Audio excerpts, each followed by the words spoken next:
dekan 3. Kami hormati Profesor Helen Boholano dari Serbu Normal University, Filipina. Selamat datang di kampus Universitas Andalas Pro. Yang terhormat Bapak dosen yang hadir sebagai baik dari PPB maupun dari PPB yang ada di PPB juga. Pertama-tama marilah kita sama-sama atas rahmat dan niat masalah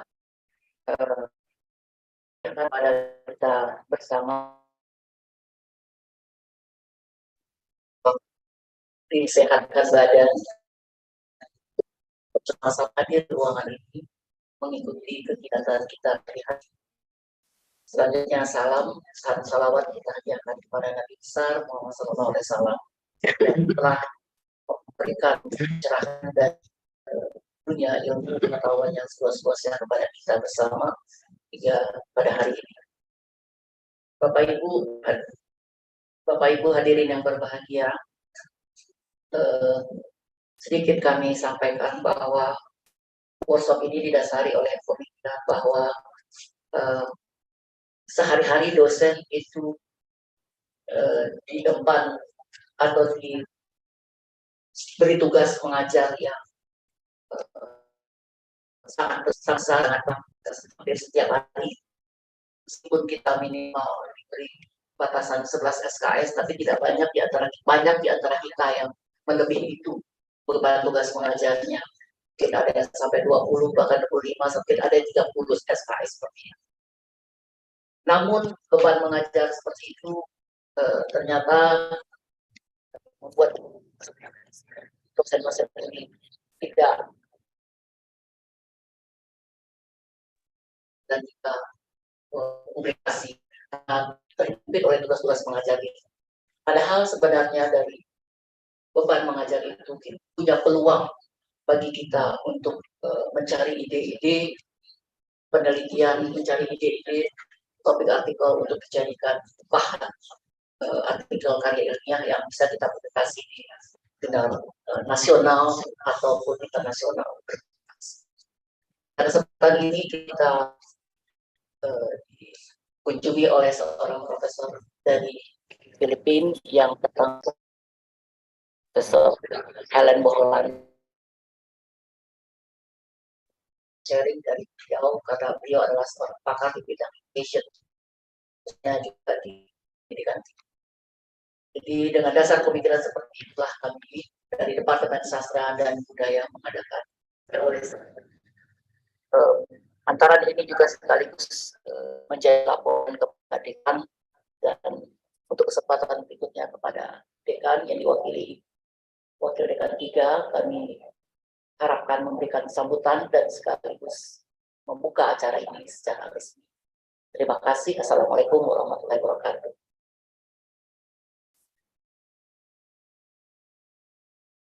Greetings for everyone. So today we're going to learn about an excellent strategy of choosing topics for the article of learning research. And as one of the tasks of the lecturers is not only the teaching but also the research. And here, Professor Helen of Philippines will share about the knowledge about how to publish the publication of the research, especially related to the education, because the lecturer may have a research about it too as a lecturer, because one of the tasks is a teaching and learning programs. So we hope from this workshop it could give the new knowledge and give the tips for write article that's related to the education.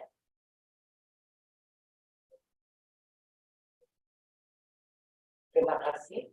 Ini kesempatan berikutnya kami persilakan kepada Dekan Fakultas Budaya untuk membuka acara yang diwakili mereka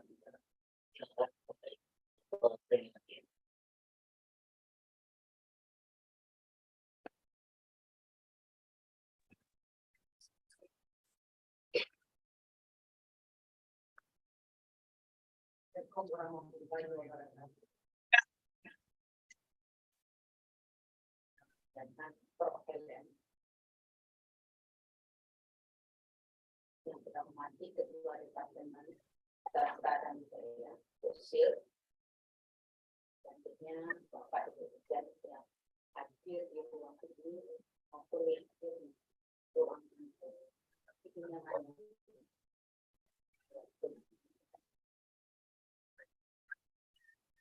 alhamdulillah ini disebut dengan Allah.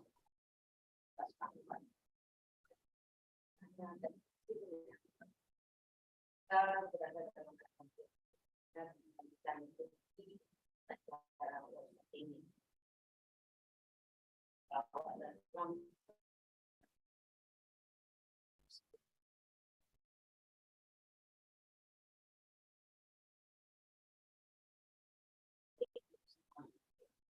Di ruangan ini kita hadir dari ya dan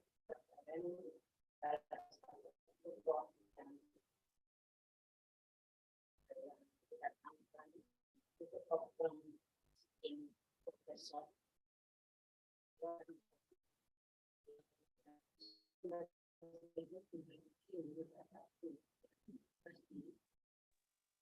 Maaf, enggak berhasil suara doa, enggak bisa terangah dong.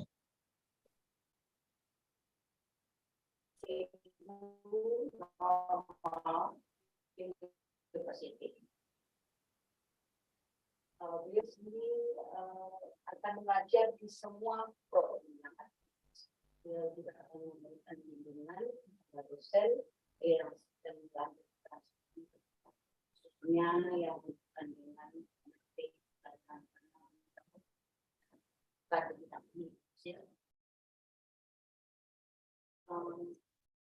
dan Ibu, tugas pokok dosen itu salah satunya melakukan penelitian.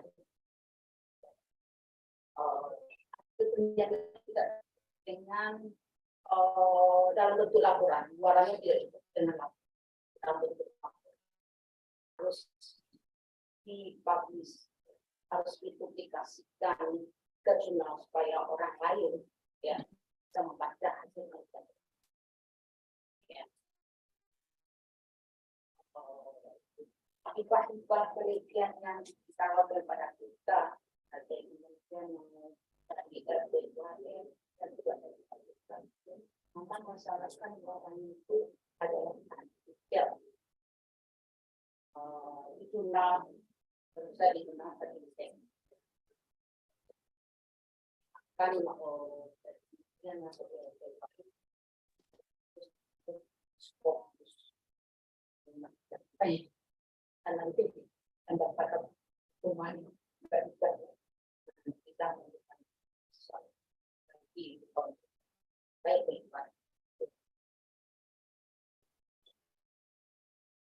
Selain itu, kita dosen ini juga dibebankan tadi juga dari jurusan produksi, pengisian BKD, salah satunya ya bagian penelitian.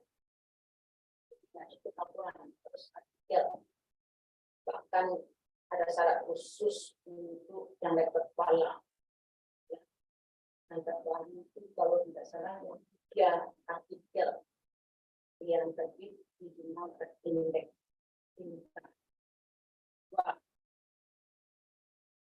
Atau artikel yang terbit di jurnal terindeks fokus. Jadi itulah ada kosong yang kegiatan semacam ini. Terus ya, membantu Bapak dan Ibu ya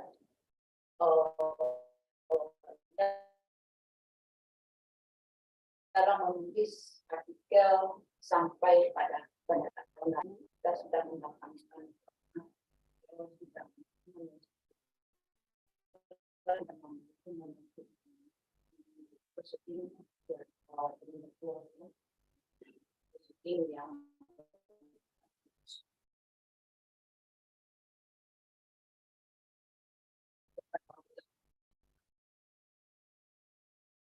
dan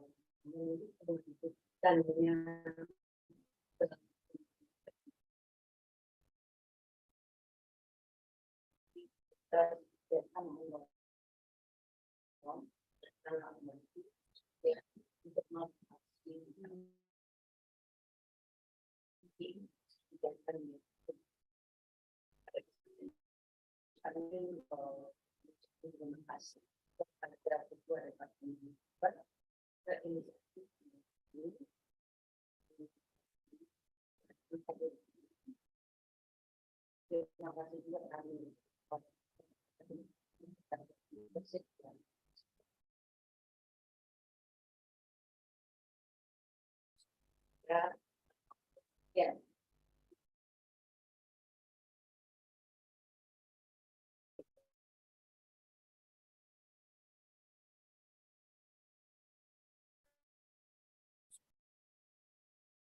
Greetings to everyone. Greetings to Professor Helen. Welcome to this workshop for all the participants, both in this room and on the Zoom meetings. And Helen is a dean of the faculty in Civil University. And here, Prof. Helen will share about the knowledge how to make an article that can publish in an international journal. So as we know that one of the lecturer tasks is doing a research, and one of the problem is publish an article in the international journal. So we hope that this workshop will help to give an insight to write an article that can support the lecturer task. At this time, I want to say thank you for the Department of Literature and Culture, and also thank you for Professor Helen for giving her time to share about how to make an article and how to publish it in the international journal. So I think that's all for the greetings. Thank you for the attention. Baiklah Bapak ini yang berada di ruangan ini, sedikit izinkan saya memperkenalkan Prof. Helen adalah peneliti pakar di bidang education. Beliau sudah banyak publikasi, terutama artikel-artikel yang dimuat di jurnal internasional. Sejak kita ketemu dari sejak dari 2022 sampai terakhir. Beliau sudah banyak sekali publikasinya, bisa dilihat di dan salah satu yang paling bagus itu adalah berjudul Utilization of Portfolio in Teacher Education, Institution of Higher Education and Central Science Philippines. Jadi beliau concern di bidang-bidang penelitian. Salah satu artikel terbaru itu adalah di bidang pendidikan tinggi. Bapak Ibu yang kami hormati, bahwa workshop ini tidak hanya berhenti sampai di sini, sedang hari ini saja. Nanti selesai workshop ini, Bapak Ibu peserta workshop yang sudah terdaftar di link yang kami sediakan, itu nanti kami harapkan mengumpulkan draft artikelnya itu paling lama tanggal 30 Mei 2023. Ada link yang sudah, dan itu nanti kita akan proses bersama-sama lagi nanti untuk tahapan berikutnya sampai kepada jurnal-jurnal yang relevan yang sesuai dengan tulisan Bapak Ibu. Mungkin Prof. Helen hanya akan memberikan tips saja pada hari ini, tetapi untuk pendampingan berikutnya Departemen Sekitar dan Budaya melakukan tahap verifikasi berikutnya, yaitu kita bisa kumpul nanti pada batas yang tidak besar, yaitu 30 Mei itu. Mudah-mudahan kami dengan senang hati berharap tulisan itu datang dari yang disediakan. Ini menimba ilmu dari Prof. Helen, Bapak Ibu. Mohon maaf atas segala kekurangan yang terjadi dalam pelaksanaan ini. Terima kasih. Mari berikutnya kita ikuti workshop. Assalamualaikum warahmatullahi wabarakatuh. Good morning, everyone. I hope that everybody finds their day well today. We will be, don't worry, I'll discuss this in such a way that everybody will be able to understand it fully. And if there's some questions, queries, or inquiries, feel free to see me or email or approach me or just message me. So I purposely have this title because you are in the College of Linguistics. So therefore, you are fond of writing and then maybe crafting a very interesting title. So from pen to publication, column, mastering the art of writing and publishing research. So from its title, it's already publishable. So if you look at some journal and later on, I'll be giving you also some examples of journals that are closer to us. So meaning these are Scopus journals or Asian Citation Index journals that are closer to us. So I have here examples later that may be in Malaysia, in your own country, here in Indonesia, and in the Philippines. But there are also other Scopus journals around the world, wherein our paper will fit, no, depending on the topic and the topic or the contents of the journal. So you feel free to contact me via my email using our university email address at boholanong@cmu.edu.ph or my WhatsApp at +63 923 802 7366. So I am always available for us, for you. Okay. Selamat pagi semuanya, seluruh partisipan, Bapak Ibu dosen. Saya di sini akan jadi narasumber dalam sebuah workshop yang berjudul dari pena ke publikasi, mastering seni dalam menulis dan mempublikasi penelitian. Dan dalam workshop ini kita akan mendiskusikan bagaimana caranya mempublikasi di jurnal-jurnal internasional, terutama saya akan memberikan contoh yang ada di Malaysia, Filipina, dan Indonesia, dan juga jangan sungkan untuk kontak saya jika ingin mendiskusikan hal-hal tersebut. Anda semua bisa menghubungi saya melalui email dan WhatsApp yang tertera pada layar. Terima kasih. Thank you. So actually in the Philippines, I am a doctor of education, major in education management, but I usually write it at the end. PhD and EDD in the Philippines is just equal. So in terms of ranking, so the government, also the Commission on Education, put premium on your major. So the JD after my doctoral degree is a Juris Doctor, meaning and also a graduate of law in our country way back long time ago. Before I became a doctor, I had in my law. Because at first I wanted to become a lawyer, but here I decided that maybe it's fitting for me to be a lecturer or a college professor.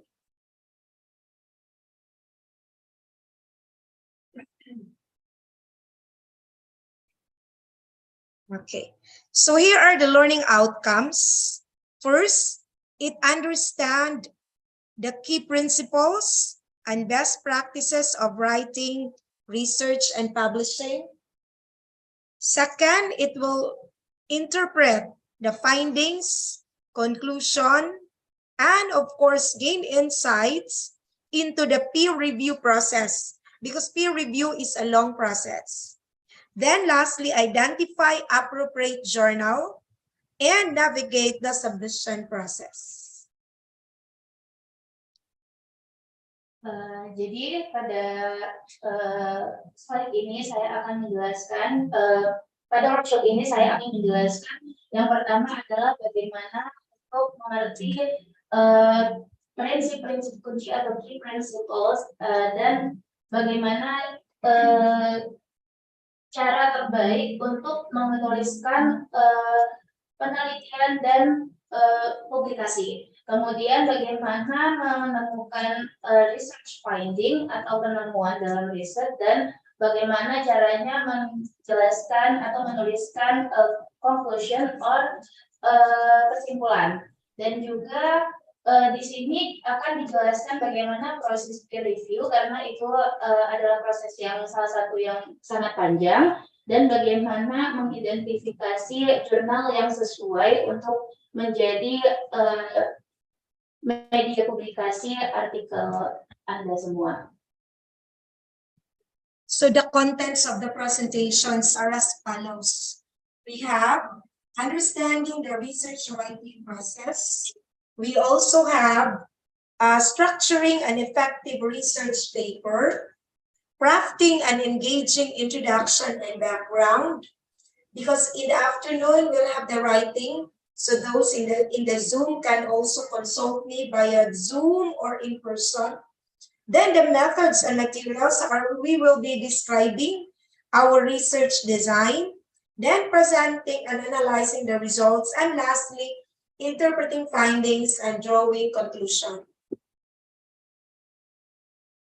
Isi dari workshop ini berupa 6 tahapan. Yang pertama adalah bagaimana memahami proses menulis dari penelitian. Kemudian yang kedua adalah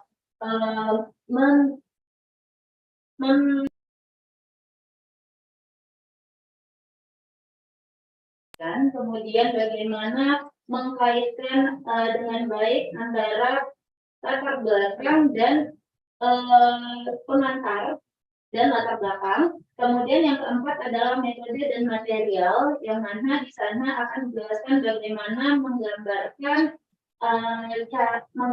gambaran dari penelitian. Dan yang kelima tahapannya yaitu adalah bagaimana mempresentasikan dan menganalisis dari temuan atau result. Dan yang keenam itu adalah bagaimana caranya menggambarkan atau menjelaskan penemuan dan menggambarkan bagaimana membuat kesimpulan. Thank you. Let's start. It's okay.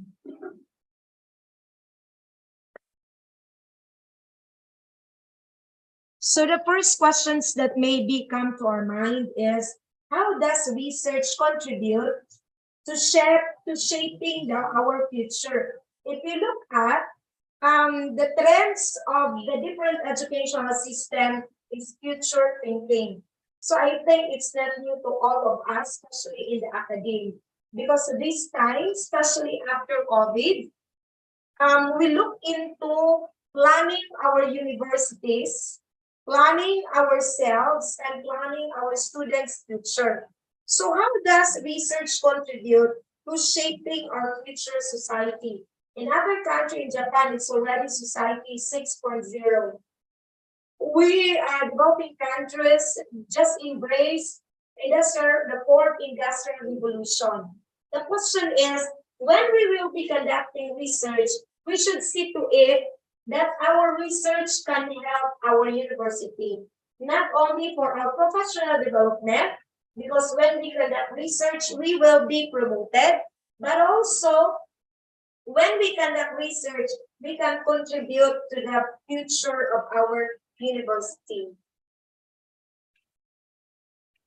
Jadi salah satu pertanyaan dalam membuat artikel, salah satunya adalah how does research contribute to shaping our future society? Bagaimana penelitian ini berkontribusi dalam membentuk masyarakat kita di masa depan? Dan salah satunya yang kalau kita mau membuat research itu atau penelitian, kita harus memikirkan apa yang bisa kita memikirkan kontribusi kita kepada universitas kita dan juga kontribusi kita terhadap masyarakat di masa depan. Karena di Jepang sendiri itu sudah sampai pada titik 76.0, sedangkan kita masih di 6.0 gitu. Jadi kita harus berpikir ke depan ketika kita mau membuat penelitian. Di masa depan itu bagaimana kita membentuk masyarakat di masa depan dan bagaimana kontribusi kita terhadap universitas dan masyarakat itu sendiri. Thank you. So another is, if we look into, because I'm thinking this time you have started some research paper, and maybe you still have to continue because you are not yet done, because right after the energy, I think when we write research, we should see to it that we're very much energetic.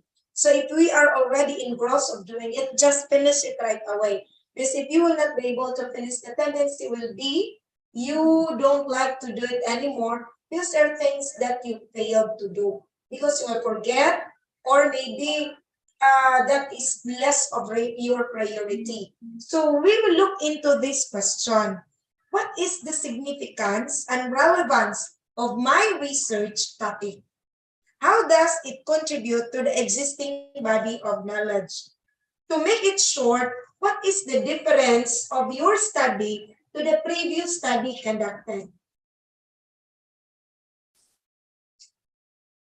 Jadi menulis penelitian dibutuhkan bagaimana kita fokus atau memberikan energi kita kepada penelitian tersebut sehingga kita dapat menyelesaikan penelitian itu, karena sekali kita meninggalkannya maka itu tidak akan selesai.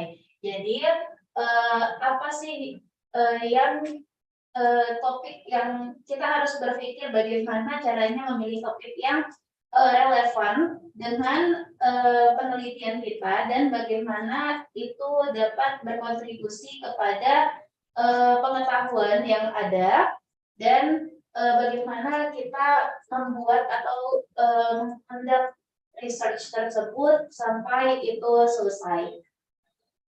Yes, thank you so much. Now let's start.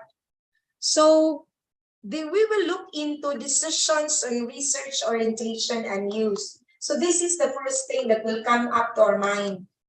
First is academic agent. When we conduct research, this is sometimes for economic. So economic in the sense that we lecturers will earn because there will be promotion or there will be additional monetary incentive. But secondly, this is for the benefit of our students. So to the citizens, not only your student, our student, but even the community, the stakeholders, the other people that support the university. And of course, the policy maker. If you look into something that is worth doing, most of us will give our research to our policy makers, to the governors, to the people in the government, and lastly, to the intellectuals. Many will read our work and cite our paper, and these are also basis of their future researches. Jadi orientasi peneliti biasanya itu didasarkan dari 4 aspek ini. Yang pertama itu kebutuhan ekonomi, yang mana pada kebutuhan ekonomi ini mungkin dapat mempengaruhi promosi kita atau jabatan tertentu dan juga insentif. Yang kedua itu memang menulis untuk mahasiswa, pengetahuan kepada mahasiswa dan masyarakat. Dan yang ketiga itu untuk membuat kebijakan kepada pemerintah. Dan yang keempat itu untuk para intelektual, karena yang membaca juga biasanya adalah kaum intelektual yang ada di luar sana. So the research writing process involves several stages, from conceptualization to finalizing a research paper for publication. The first thing we will do is you think, what is really my topic? What are my topic of interest? If you are lecturing in literature, so for example, a certain problem that arises in your classroom may be a good venue for a research. Or a problem that is worth solving in the university about English, or a problem about literature, wherein that involves a lot of things to do. So these are research. Now we can have primary data by gathering our data from our respondents or participants. because I understand linguistics love to use or loves to create qualitative research. So these are the usual for linguistics. You wanted to have quality. Others wanted to have a mixed method using both quantitative and qualitative. So the first thing you do is you select a research topic. So the process begins with choosing a research topic that is of your interest. Like what I've mentioned a while ago, that we have different interests. So that is also important. Like for example, if your interest is, yesterday when we talked with Professor Ike, the Vice Dean, she has a research about who's speaking well or writing well or longer. Is it the male or the females? As I answer it right away, I thought it is the female. But based on your research, the male tends to answer questions the longest than the female. Because sometimes the male will have a lot of introductory activities. So that is worth reading because there is a difference in the results. So this is again in the previous slide, I mentioned that what would be the difference of your research? What can you contribute to the body of knowledge, even if there is already an existing research? Second is the literature review. You need to read a lot of literature review in order for us to learn and in order for us to write. Reading a literature review is not easy because what I did is I have a topic. I'll research into Science Direct. I research into Google Scholar, which is not new to us. I research into Scopus. I research into Eric. So let's say I have only 4 sources. And then I look into topics related to my selected interest. So if, for example, in the 4 sources, there are 5 per source. So meaning I will read 20 articles. So it's not easy. But in conducting thorough literature review, it's very essential so that you'll be able to understand the existing research and identify the gaps in knowledge. So if there's a gap, there's a need to do research. These steps helps researchers like you and me build a solid foundation for their own study and demonstrate the relevance and novelty of such research. Oke, bagaimana proses penelitian yang berkaitan dengan tahapan-tahapan penelitian. Yang pertama itu adalah memilih topik, yang mana memilih topik ini disarankan untuk memilih topik yang relevan dan sesuai dengan ketertarikan masing-masing atau bidangnya masing-masing.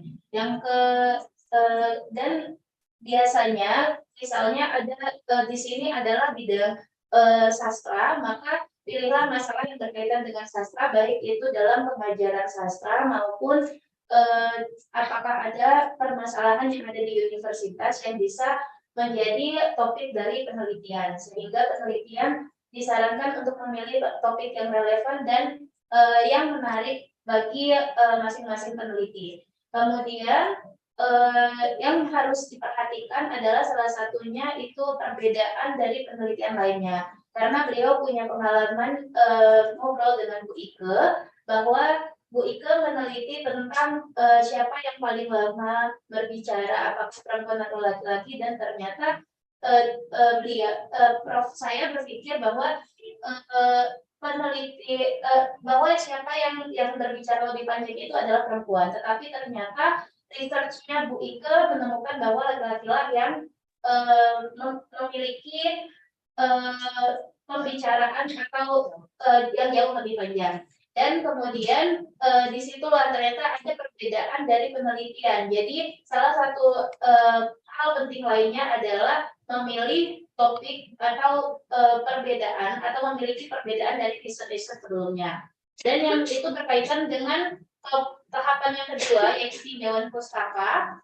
Jadi setelah kita memiliki topik, kita harus melakukan tinjauan pustaka, baik itu melalui Google Scholar atau juga jurnal-jurnal Scopus dan memilih topik-topik yang berkaitan dengan topik kita. Dan dengan melakukan tinjauan pustaka tersebut, maka akan terlihat adanya web, dan di sanalah kita bisa melakukan penelitian.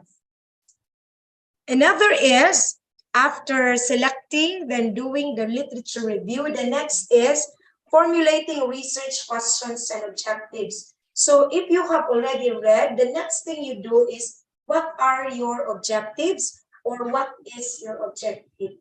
So you have to look into things. So for example, I'm into assessment.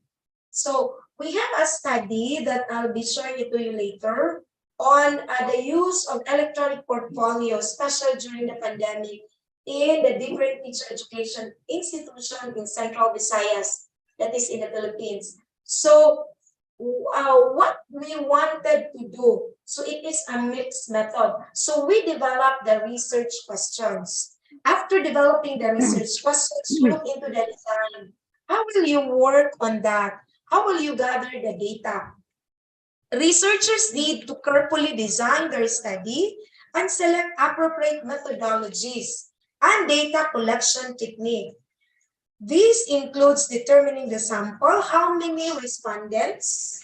Second, what are your instruments? Is it standardized, that is utilized already, or it is a researcher-made instrument? Or the research setting, where is the locale or the environment of the study, and the ethical considerations. So at this time, before in conducting research, ethics is not very important.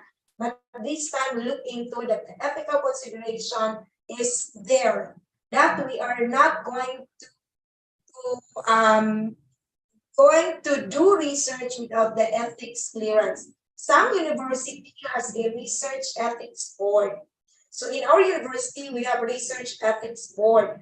The ethics board, once we're done with our proposal, we'll give it to them, and they will assess if it is ethical or not. If it is not ethical, then we cannot pursue the research. If it is ethical, then a certificate of ethics clearance will be issued, and then we can continue with our data gathering. Now, there are researchers that are used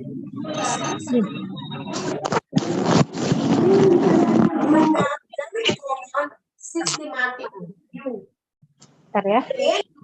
Doing meta-synthesis or meta-analysis. So in this case, the ethical consideration is less and easy to obtain. It's because that you will only gather data from the existing published article. But we need also to observe ethical, such as sending the authors permission to use their study, or if not, acknowledging them at the end or maybe in the references. Tahapan yang ketiga adalah memformulasikan perumusan masalah dan tujuan, yang mana misalnya saya tertarik dengan bagian penilaian, maka saya harus membuat perumusan masalah dan tujuan dari penelitian yang berkaitan dengan topik yang saya sukai tersebut, yaitu tentang asesmen dalam pembelajaran. Nah, setelah kita membuat perumusan masalah dan tujuan, maka kita dapat membuat desain dari penelitian kita dan metodologinya, yang mana itu membutuhkan desain yang sangat baik, seperti memilih metodologi yang tepat, kemudian pengumpulan data, teknik pengumpulan data, yang mana ini berkaitan dengan data-data, instrumen-instrumen data yang kemudian juga berkaitan dengan latar belakang penelitian, dan juga harus memperhatikan template penulisan. Jadi dari jurnal-jurnal itu sekarang kalau dulu mungkin itu tidak terlalu penting, tetapi sekarang itu sangat penting untuk dilakukan. Sehingga kita harus menyesuaikan penulisan kita dengan etika-etika yang ada di jurnal-jurnal tersebut. Seperti misalnya mungkin arahan dari jurnal tersebut seperti apa, maka kita harus mempertimbangkan untuk mengikuti tahapan-tahapan yang diberikan jurnal-jurnal tertentu. Another thing is, so if you look at it, you're done with your topic. You already have the topic. Second is you have to read the literature. Third is you have already your methodology and the locale, so in general. And the next time is you will have your data gathering and data collection analysis. So in the data collection analysis, once the research design is in place, data collection takes place according to the selected methodology. So for example, for a linguistics like you have to, some of you or most of you will use qualitative. Some of you maybe will undergo phenomenological research. Phenomenological research is okay. So there are journals that accept phenomenological study.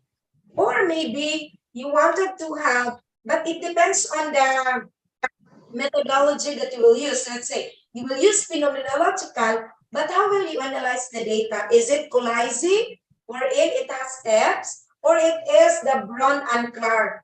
Brown and Clark is easy to interpret, easy to use, because there is now the software. I think the university also has a software. In our university, we're using in vivo. But there is QDA, qualitative data analysis max, max QDA. So this is also essential. These are useful. So after you gather the data, I think in the gathering of the data, let's say you wanted to look into the experiences of lecturers in the post-pandemic era. So maybe you wanted to have 20 lecturers to be interviewed. But take note, in phenomenological study, you can have two options. You can have data saturation, wherein you will interview as many as you can, but if the data is saturated, stop. Or there is the preset number of respondents or participants. We conducted a research about funeral experiences and practices during COVID, but we pegged 30 participants because based on our literature that the more experiences, the better. So we pegged 30.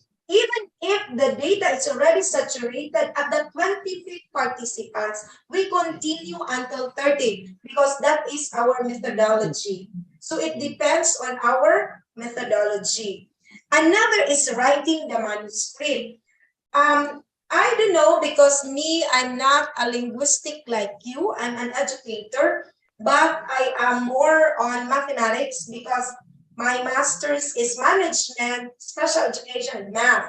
Now, if I will write, I have to see to it that my time is allocated for writing. Because if, for example, I have written it before, and then after 2 months, I will never take time to continue, I will forget. Oh, I don't know what you mean. I'll forget. That's why I still have to read again and look into what is this. I have to refresh and let my brain work again. Because sometimes it's not easy to remember, especially us that we have many things to do. So I see to it this time that if I work, I have to finish. So I'll work, and then the following day I have to revisit it. Because if you revisit it after 2 months, 3 months, you will forget. So you have to revisit it until you finish. Then the actual writing process involves organizing the research paper. I don't know if you have experienced that paragraph A is transferred to, paragraph 5 is transferred to 4. Because when you read the coherence, yes, no, right. So sometimes, oh, this is not good for this paragraph. I will move this. That is one thing good with the computer this time, because you can have file 1, version 1, version 2, version 3, and then final version. No? Then, such as the introduction, you read again, the methods, it must fit with your intention of the research, the results, the discussion, and the conclusion. Baik, setelah kita memformulasi, setelah kita memilih topik, lalu melakukan tujuan pustaka, kemudian rumusan masalah dan tujuan, serta melakukan desain penelitian dan metodologi, maka tahapan selanjutnya adalah pengumpulan data dan melakukan analisis. Anda semua harus memutuskan mau melakukan research atau penelitian secara kualitatif atau lainnya gitu. Setelah mengumpulkan data, Anda bisa melihat juga dari mengumpulkan data dari pengalaman Anda atau melakukan riset untuk mengumpulkan data tersebut seperti melakukan sampling atau sampel pada beberapa peserta. Misalnya yang paling penting adalah bagaimana kita menyelesaikan tulisan kita. Seperti misalnya saya, jika saya menulis, saya harus membuat waktu untuk menulis, karena ketika saya meninggalkan tulisan saya, misalnya selama 2 bulan atau lebih, itu mungkin saya akan lupa dan tidak akan menyelesaikan tulisan tersebut. Sehingga jika kita memang mau menulis, hal yang paling penting adalah bagaimana membuat waktu untuk menyelesaikan tulisan tersebut. Dan hal penting lainnya adalah bagaimana kita menulis itu secara koheren. Jadi harus diperhatikan setiap paragraf ke paragraf lainnya itu harus koheren sampai Anda menyelesaikan tulisan Anda pada tahap kesimpulan. After that, after the manuscript, we have to the revision. Belum meeting. Ini ada 1 minute. Yanti. oh jadi itu sedang In the revision and editing, kita satu orang yang it is very important. Tapi area rumah. tidak You have to read. After reading, you need to revise.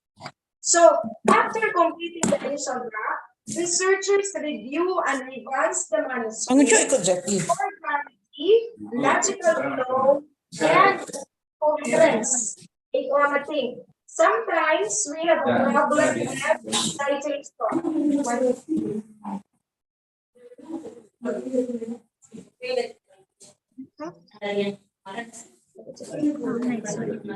Okay, so when we will be editing, sometimes we did it in our own format, because each university has its own format. So whatever is your format, because sometimes we are dependent on our format, because when you will be given the monetary incentives, it must follow the format of the university. But once the paper will be submitted for publication, will follow the format intended by the journal. So another is the peer review. Now this time in the peer review, some of us, on my first publication, this was my experience. I think this was more than 10 years ago. I submitted a paper and I was rejected. But later on, when I realized that many are experiencing that, so I told myself, I'm not the only one. Okay, because there are others who paper also rejected. The second time, what I did, the same paper, but I revised and even changed the title. I submitted it to the different journal. On the first stage, it passed.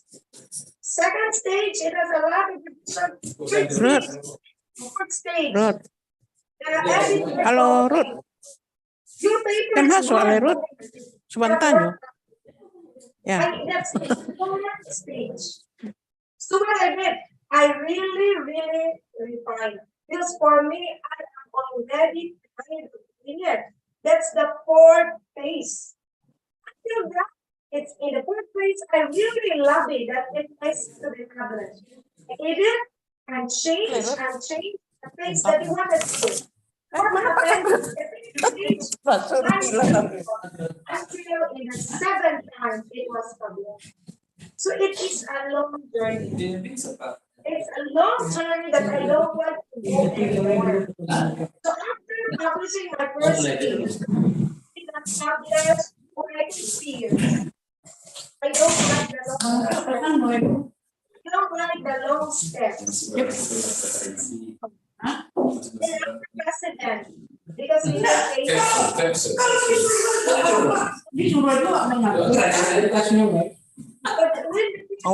Emosi tadi tuh alam itu kan gelap semua dengarnya. Mati biarin lah 1 semester 1 tahunnya aja. money. Yeah. So what I did, I write the answer, I continue and I published. Wak meleset dulu ya, biar cepat. Assalamualaikum warahmatullahi wabarakatuh. Terima kasih kepada Pak Sabril dan Pak Rudi yang bersedia menjadi penguji seminar hasil atas nama Rehan ya. Pembimbing satunya sebenarnya Prof. Japril, tapi beliau menyarankan kita mulai dulu. Boleh ya Pak Sabril? Baik, Rehan, ini seminar hasil ya. Segalanya kamu catat. Apa yang perlu diperbaiki, apa yang harus kamu sempurnakan supaya kamu bagus nanti dalam menghadapi sidang tugas akhir ya.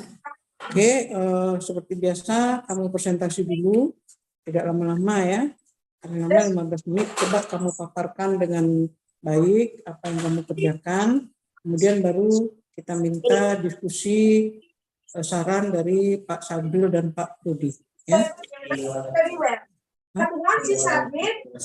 Pokoknya kamu serasa mau menghadapi sidang tugas akhir ya. Oke, silakan Rehan. Mohon maaf Bu Jati Sunarti, mungkin mic-nya tolong dimatikan. Jadi ini salah satu hal yang penting yang harus diperhatikan yaitu proses digitalnya presentasikan presentasi saya yaitu dengan tugas akhir pengaruh pembukaan bimbing terhadap pekerjaan dalam portal. Jadi yang adalah dari kelas 1 sampai 5. Jadi itu adalah pengalaman saya dalam menulis artikel di jurnal internasional dan itu ditolak. Dan saya sempat sedih, tetapi saya bangkit lagi dan terus mencoba untuk meng-apply. Jika betul atau hal-hal lainnya untuk mengikuti editor atau review tersebut. Jika percobaan ke-7 saya baru diterima. Proses yang panjang itu membuat saya juga sebenarnya tidak menyukainya dan malas untuk meneliti, tetapi rektor dari universitas saya mengatakan bahwa penelitian itu sangat penting, hal yang sangat penting, dan juga salah satu motivasi saya dalam menulis tetap menulis walaupun dengan proses peer review yang panjang tersebut adalah salah satunya ekonomi. Jadi aspek ekonomi dengan adanya uang yang berkaitan dengan uang itu juga salah satu motivasi kita dalam meneliti begitu. Dan yang harus kita perhatikan juga bagaimana standar dari jurnal tersebut, karena pada peer review ini sendiri terdapat beberapa ahli yang harus melewati peer review dari para ahli yang memiliki kekaguan saintifik, terus metodologinya sendiri, kejernihannya sendiri, jadi memiliki standar tersendiri dalam peer review, dalam proses peer review yang ada pada jurnal tersebut, begitu.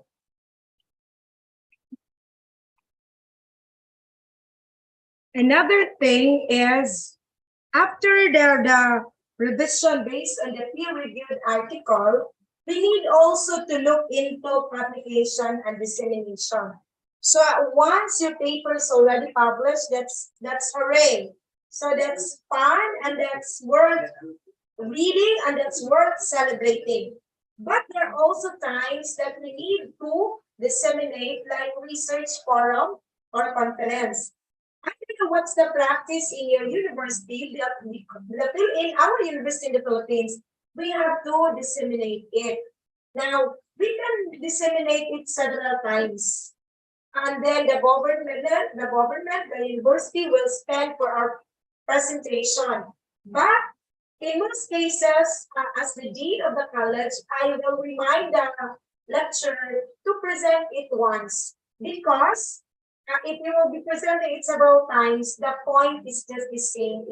You will be given only one. Now, 5 points per presentation, but the presentation will not be repeated several times. So the conference is also important because other people you will be meeting can ask questions, or maybe they can duplicate your research in their country, or maybe they can come up with a collaboration like us. If we will conduct a research on internationalization of English in the curriculum, then we can collaborate with maybe 2 or 3 countries, because that is internationalization. And in the QX ranking and in the Times Higher Education ranking also, collaboration between or among universities within the country and outside the country has also a point. So meaning, if I collaborate 1 of you or 2 of you, it's not that my school will get the points, your school also will get the point, if it will be published in a Scopus journal index publication. So dissemination of research finding all throughout the conference, presentations, online platforms, further enhance impact and visibility of our project or of our research. Tahapan selanjutnya adalah tahapan publikasi dan menyebarkan atau penyebaran. Jadi di Filipina itu kami harus menyebarkan beberapa kali, seperti melakukan mempresentasikannya paling tidak sekali dalam sebuah konferensi. Sehingga dengan hal ini kita bisa mengkolaborasikan penelitian kita dengan negara-negara lain, orang lain, atau bahkan negara-negara lain. Kolaborasi universitas seperti yang kita tahu adalah salah satu poin yang penting dalam menentukan ranking universitas. Jadi melakukan kolaborasi penelitian dengan cara mengikuti atau menyebarkan penelitian tersebut dan berkolaborasi dengan orang lain, itu baik dari universitas lain maupun dari negara lain, itu sangat penting dalam menentukan ranking universitas. Dan penyebaran dari penelitian itu sendiri dapat melalui konferensi, presentasi, dan juga dari online platform lainnya, yang mana itu sangat berpengaruh pada visibility dari penelitian itu. So next is, now we're done, and later on, I'm going to write an introduction. Later on, I'll be showing it to you. But this time, we look into the structure of the paper. So a thesis in our country, or a dissertation, a thesis for master's, and a dissertation for doctorate degree is different format with the publication. Usually, our thesis is more or less 100 pages, and our dissertation is more or less 150 pages. But the publishable article is lesser in terms of number of pages. So a publishable article has the title. So you have to see to it that the title, some publishable or some journals require 16 words. So some journals require 16 words. So therefore, the shorter the better, but the catchy it is, the better it is. So create a concise and informative title that accurately reflects the focus of your research. In the introduction part, or after that, we have the abstract. The abstract usually is 150 to 250 words, depending on the journal.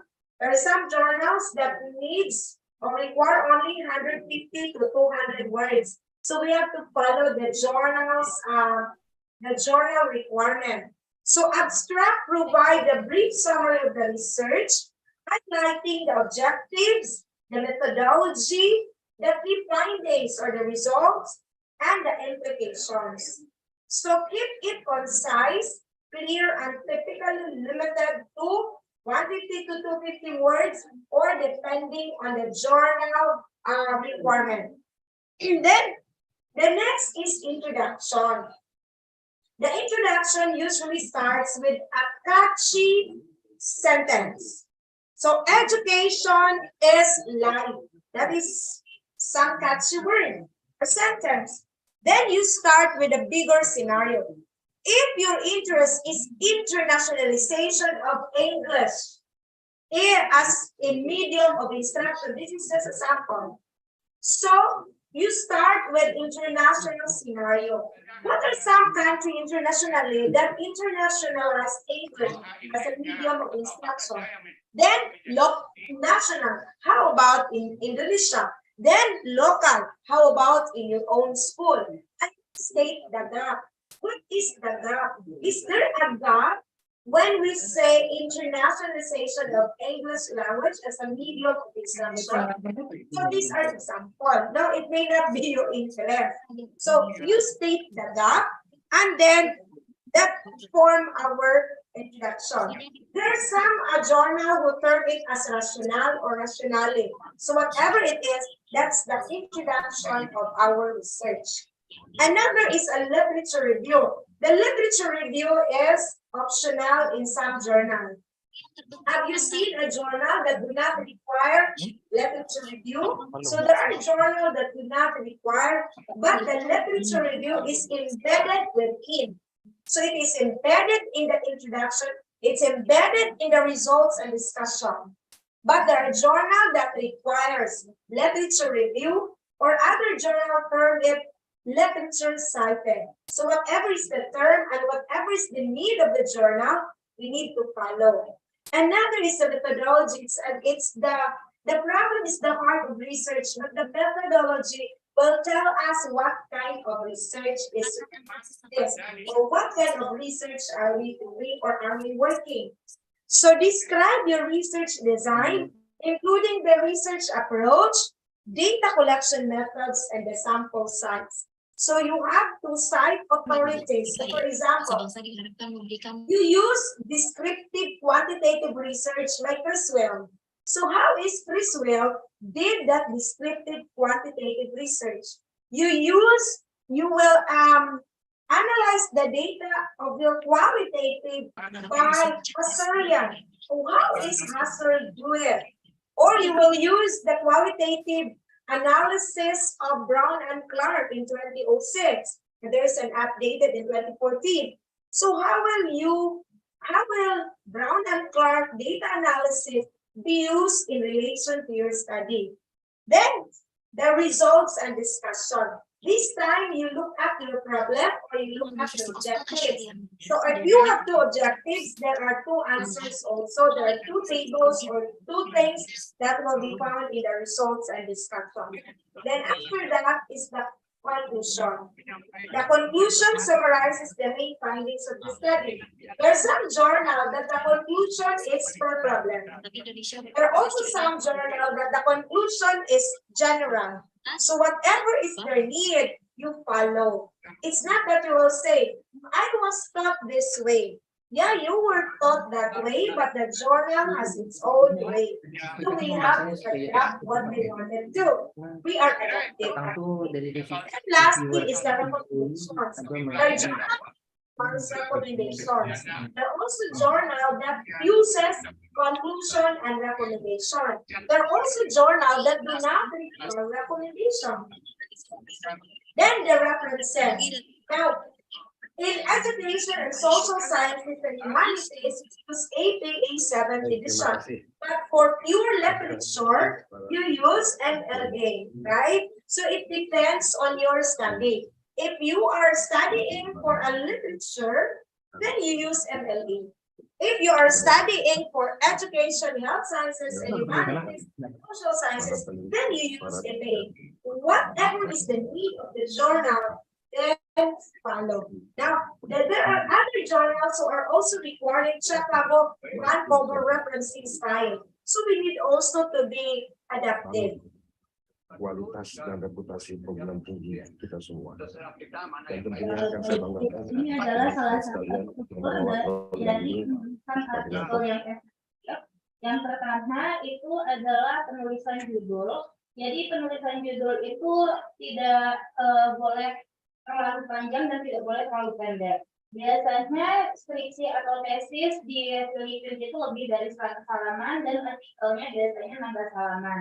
Kemudian dalam bentuk abstraknya itu biasanya terdiri dari 150 sampai 200 kata, tetapi bisa jadi berbeda dengan ketentuan jurnal-jurnal. Jadi kita harus menyesuaikan jurnal pada format jurnal tersebut.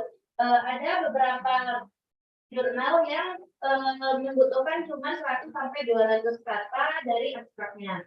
Kemudian pada bagian introduction, kamu harus berpikir tentang internasionalisasi. Misalnya untuk menemukan latar belakang atau pengantar dari penelitian, maka kita yang paling penting adalah menemukan gap atau kesenjangan dari apa objek yang kita ingin lakukan. Misalnya contohnya adalah dalam bidang edukasi. Edukasi di Indonesia misalnya dengan Filipina. Jadi kita harus berpikir internasionalisasi seperti itu dan kita bisa memperhatikan apa kesenjangan dari edukasi antara Filipina dan Indonesia. Jadi ini adalah salah satu contoh saja, bisa disesuaikan dengan penelitian atau ketertarikan masing-masing peneliti. Sehingga yang paling penting di sini adalah bagaimana kita melihat kesenjangan tersebut. Dan yang kedua itu adalah tinjauan pustaka. Pada bagian ini ada jurnal yang membutuhkan tinjauan pustaka dan ada pula yang tidak. Jadi tergantung dengan formatnya sendiri. Ada pula tinjauan pustaka yang memang digabungkan dengan introduction atau pengantarnya, atau juga bisa jadi ada di findings. Jadi itu tergantung pada format jurnalnya sendiri. Kemudian pada metodologi kita harus mengerti apa sebenarnya jenis penelitian kita ini. Sehingga kita harus tahu misalnya kita menggunakan kuantitatif by Criswell, oleh Criswell. Jadi kita harus tahu bagaimana Criswell melakukan penelitian secara kuantitatif itu. Jadi kita harus menyesuaikan bagaimana metodologi yang ingin kita lakukan dalam penelitian kita. Selanjutnya adalah kalau dan masih kedengaran? Iya, hal ini Ya, ada Zoom ya. penemuan pada dari penelitian itu orang yang Oh gitu ya. Wah, maaf ya. Atau kesimpulan, dan ini juga harus memperhatikan format. Jadi kita harus beradaptasi dengan format-format jurnal itu sendiri. Dan sebagai manusia kita adalah orang yang adaptif, sehingga kita bisa beradaptasi dengan ketentuan jurnal-jurnal atau format-format jurnal tersebut. Dan ada pula bagian rekomendasi yang mana pada jurnal-jurnal tertentu mereka mengharuskan adanya poin rekomendasi ini dan ada pula yang tidak. Sementara di bagian reference atau daftar pustaka ini juga ada ketentuannya setiap jurnal, sehingga kita harus memperhatikannya. Seperti misalnya ada jurnal yang membutuhkan APA atau apa, ada pula yang maunya Chicago atau Vancouver. Jadi kita harus memperhatikan format jurnal tersebut sehingga kita dapat melakukan atau menuliskan referensi yang tepat.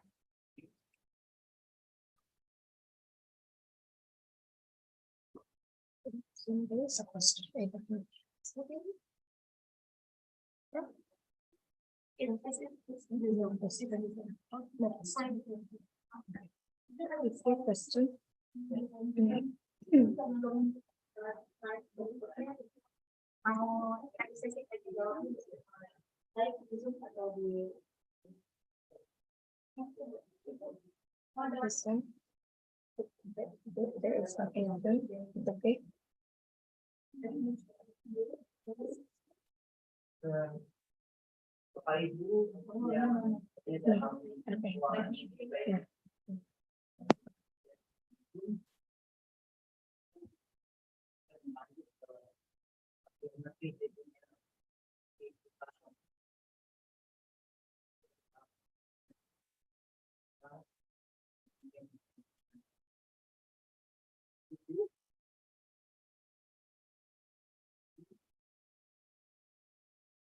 Tapi silakan kepada Pak Andi.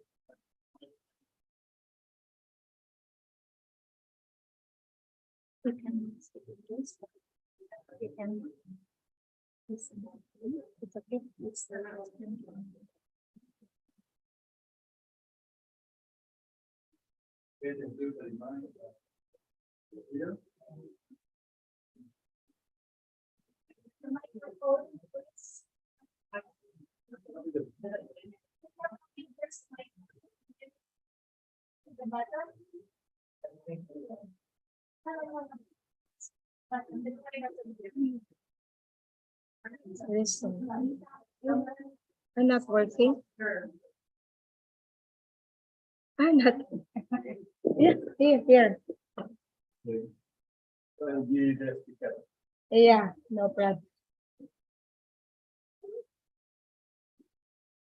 Okay, thank you very much for the time.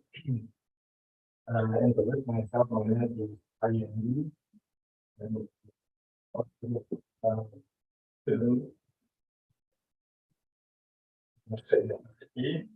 now I'm writing my proposal. Now I'm trying to find the time for the examination. My question: how can we convince ourselves related to our title that I choose? To be able to be submitted for the Scopus. Okay, my title is developing a model of English impact based on systemic functional grammar and case-based collaborative learning for undergraduate students. So how to convince me this work to be published in Scopus. Thank you very much. Assalamualaikum warahmatullahi wabarakatuh. Yes. So the title itself states that it's interesting. Because if it's not interesting, first thing is you will not choose. Second, it will not be approved by the panel of evaluators in your university wherein you had your postgraduate. Third is once you're done, actually in our paper, we can do it publishing by chapters. Maybe on the proposal time, you can still publish. You can publish it with including the literature. Once you're done, then you can publish the results. So maybe your dissertation for your postgraduate may come up with 2 or 3 publishable articles. Later, I'll show you a linguistic. I am really looking for a linguistic journal that will fit to you. But there are also journals that are multidisciplinary. Have you seen a multidisciplinary, meaning it has a lot of discipline? As I look at in Indonesia, there are so many Scopus journals, but these are for medicine and engineering. So there is one journal that is Scopus, but it was delisted. Have you noticed there are some Scopus that will be delisted after several years? I have to teach a full lecture that she published. 2 of them. First lecture, the journal is Asian Citation Index. So it is indexed in Asia. So she published in 2015, it is Asian Citation Index. She published in 2016. In 2016, that journal is not anymore Asian Citation. So that's so disgusting. So 2015 citation, 16 none, 17 citation. So it's for her, she was really desperate. And she's very sad because at that time her professorial application was denied because the time where she published is not anymore Asian Citation Index. So what she did the following year, she said, of course, I asked her, you sad? Yes, I'm sad, but maybe there is always a purpose. Very positive. So that is you. How will you make and convince yourself that your publication is worth publishing? So sometimes we finish our postgraduate just for finishing. And we will not look into the thesis or the dissertation that we did. Will not publish. Most of it are found in our library, even in the university. We have a bound copy. I don't know in your university is a bound copy too. A bound copy and in a CD format, put in the library, and sometimes there are a lot of dust. Why? They did not publish. But this time, it's high time for you to publish. Why? People will read. Once people will read, people will think also of duplicating your study and citing you, and you will be known all over the world. In most cases, like when I arrived last Sunday, Amita told me, I Google you and I look at your research, and I think some of you Google me too. Because in the entrance, what is posted in my picture is my Google Scholar picture. And I even told my friends, why is it that your Google Scholar is like that? Actually, that was an awarding in the university. I had a makeup because, of course, we are not wearing hijab.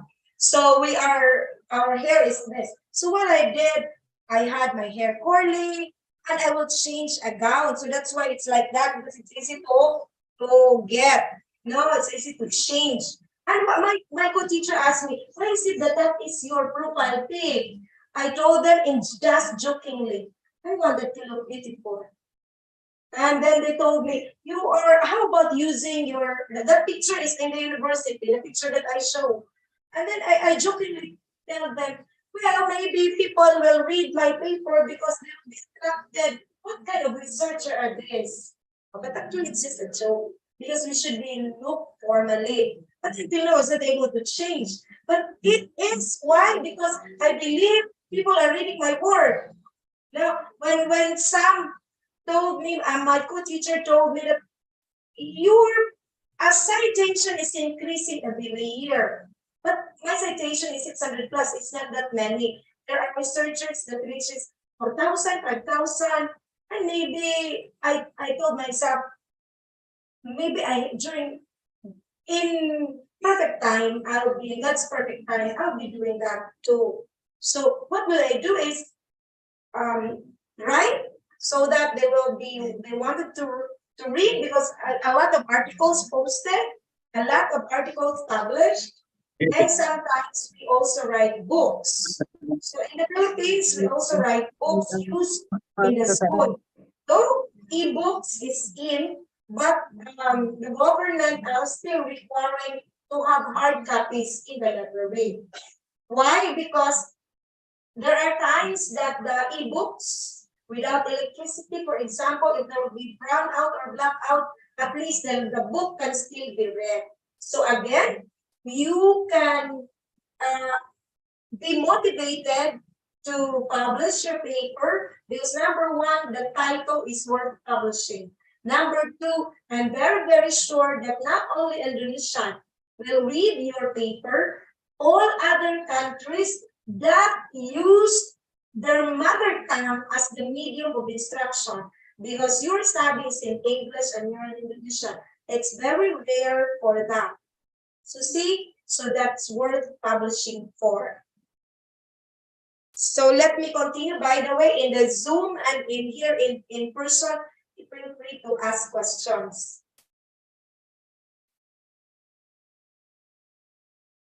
Oke, pertanyaan Pak Hayati adalah bagaimana meyakinkan diri bahwa artikelnya dapat dipublikasi pada jurnal Scopus. Dan jawaban dari Prof. Helen adalah bagaimana caranya untuk meyakinkan diri. Yang pertama itu adalah membuat judul yang menarik untuk Scopus tersebut. Dan yang kedua, menuliskan artikel yang dapat dibaca seluruh orang di dunia. Jadi bisa dalam bentuk bahasa Inggris dan lainnya. Kemudian kita harus memperhatikan juga sitasi-sitasi yang kita gunakan dalam artikel kita. Jadi yang diperlukan itu tentunya harus memenuhi standar dari format jurnal Scopus tersebut. Sitasi-sitasinya mungkin bisa yang dari internasional dan terutama Asian citasi, dan juga kita bagaimana untuk berpikir bahwa artikel kita juga nanti akan disitasi orang lain dengan kita mempublikasinya di Scopus itu sendiri. Jadi memperhatikan hal-hal tersebut untuk dapat keyakinan diri untuk mempublish atau menerbitkan artikel kita di jurnal Scopus. Dan saat ini Profesor Helen ingin melanjutkan presentasinya di Zoom di slide berikutnya. So sometimes, though jokingly, when you are teaching research to your students and then you told them to make an abstract, this is a joke. So what is this? Then the student answered, you said to do an abstract. No, because a technical paper, a scientific writing is different from the usual activity that we did in a classroom.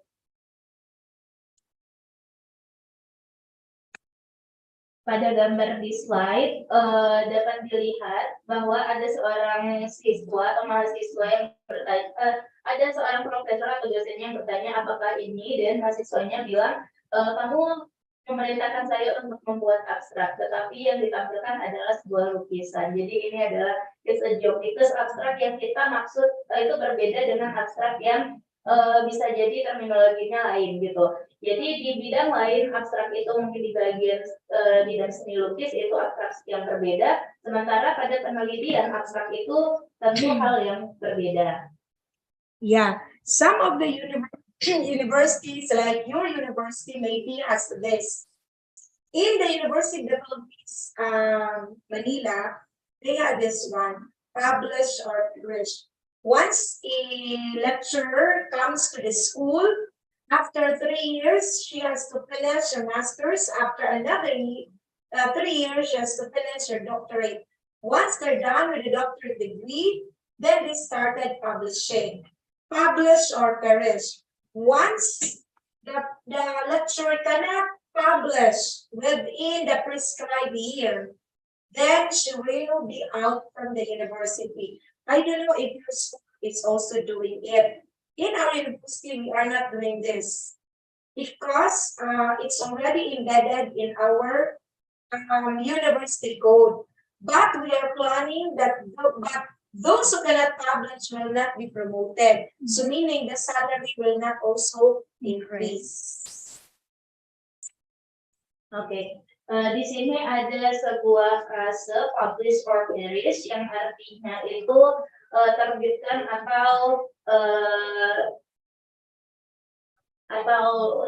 tewas.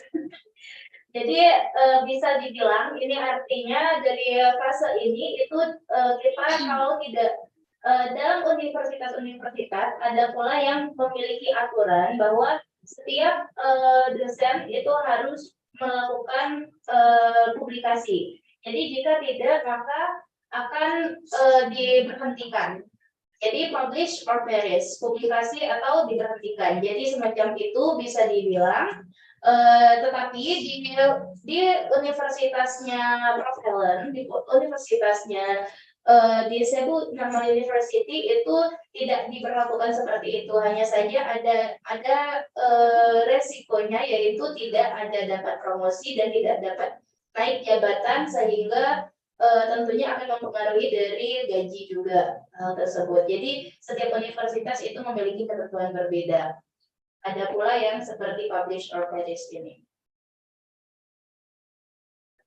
So how can we craft an engaging introduction? So again, a while ago I mentioned that the introduction must start with an international arena, national, then to the gap in your locality or the local scenario. So let us remember that an engaging introduction would capture the reader's interest, provide necessary background information, and clearly establish the purpose and relevance of your research.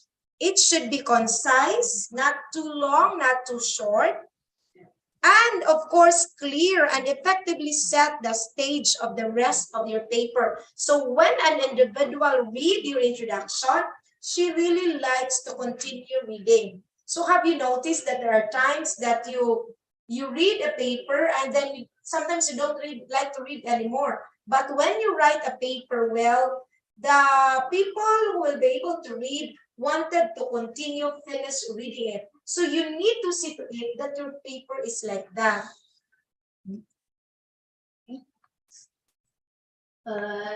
Satu hal yang paling penting adalah bagaimana kita melakukan engaging dengan pembaca kita. Jadi kita harus yakin bahwa tulisan kita ini akan dibaca hingga akhir. Sehingga bagaimana kita menulis itu dengan memperhatikan pembaca itu akan terus tertarik membaca sampai habis penelitian kita tersebut. Jadi hal itu kita harus sangat memperhatikan bagaimana menarik ketertarikan pembaca terhadap penelitian kita sehingga dapat dibaca hingga akhir. Yes, so we have here start with a hook, meaning start with an interesting sentence, start with an interesting scenario, provide context and background. After the very good scenario, a very good statement or paragraph, you need to provide some background and information that set the context of your research. Then another one is state the problem. So in the background of the study, the problem is already embedded because you mentioned on your local scenario, you mentioned on your gap, what is really the problem? Like I have a student who wanted to study the use of Gboard, it's a geometry class, in teaching geometry. And I asked him, why? If you're going to use Gboard, what will happen? But I tried it, the response was this. The response was this. I tried it and we found it interesting. So I asked him, and I questioned him, why should you do research on that? Or in fact, you know already the answer. So the research is, you do not know the answer. Like yesterday, when Ma'am Iki mentioned that who's can answer long, the male or the female? My answer is female. But in her research, the male. So that is not researchable, meaning you do not know the answer first.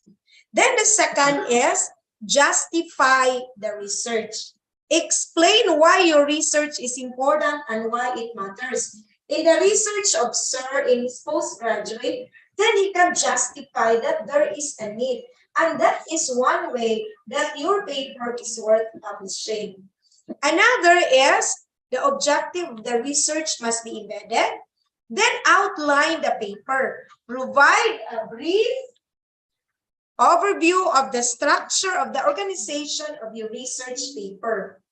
Then after that, concise, maintain conciseness. There are some research who is very long.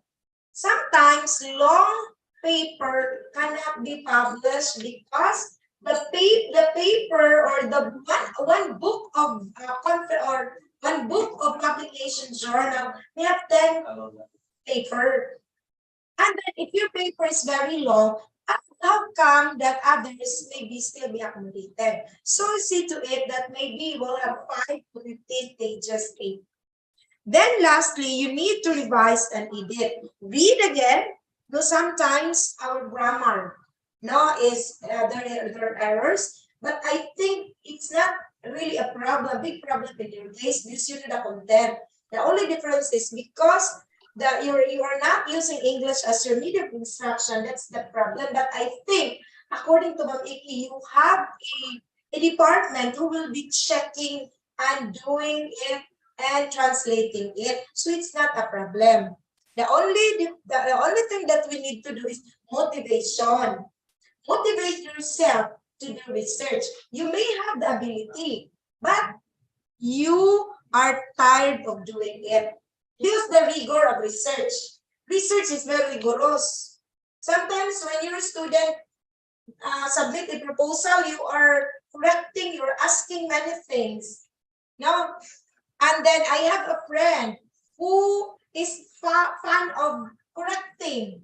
She's always correcting, but I told her, you do also yours. And she told me, I'm tired. So yes, because research work is tiring, that's tiresome. Especially if you're already of the level. Me, I've experienced that at the very beginning, my first paper was not accepted. So I already experienced that one. So this time, if my paper will not be accepted, it's fine with me. I still have to edit it. It's okay. So it's better also that you experience hardships. Now, I have a friend who is already a professor.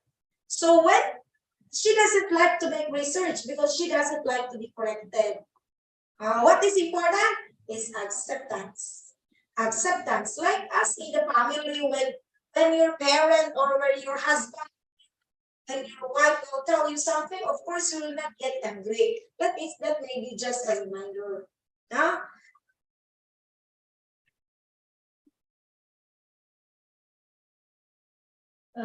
Jadi salah satu cara bagaimana menarik pembaca itu tetap terus membaca artikel kita. Yang pertama itu adalah mulailah dengan pengantar yang menarik. Jadi bagaimana kita membuat pernyataan-pernyataan atau kalimat-kalimat yang menarik dan topik yang menarik pada penelitian kita. Kemudian yang kedua, kita harus menyediakan konteks atau latar belakang dari penulisan kita dan menjelaskan itu dengan briefly, dengan singkat, dengan jelas, padat. Dan yang ketiga itu adalah state the research problem, yaitu dengan menyatakan apa rumusan masalahnya. Jadi kita harus benar-benar tidak tahu di jawaban dari riset tersebut sehingga kita melakukan riset itu. Gitu. Yang keempat itu adalah justify the research, yaitu dengan menjelaskan mengapa penelitian ini penting, mengapa penelitian ini sangat-sangat penting untuk dilakukan. Yang kelima itu adalah tujuan dan rumusan masalahnya, yang mana kita harus menyatakan juga di dalam tulisan kita. Dan yang keenam itu adalah bagaimana kita mengoutline artikel kita. Jadi kadang artikel itu terlalu panjang sehingga tidak menarik untuk dibaca lagi karena terlalu panjang.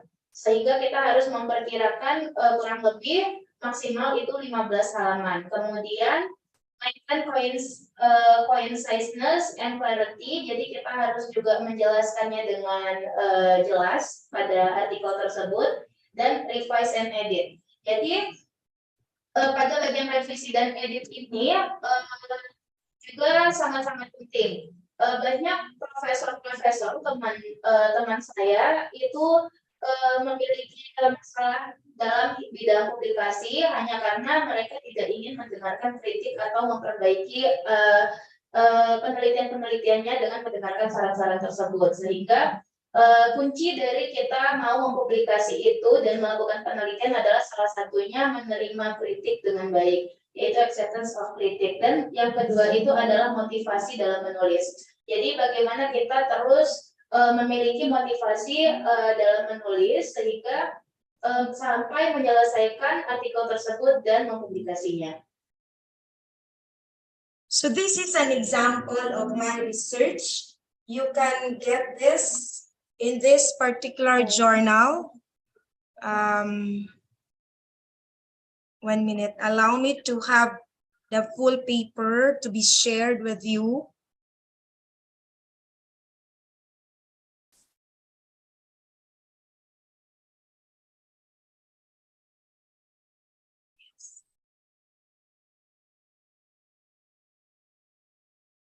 Okay, 1 minute. So this is my paper or our paper published in International Journal of Information and Education Technology in last year of September 2022. So this journal is a Scopus or ACI journal I checked.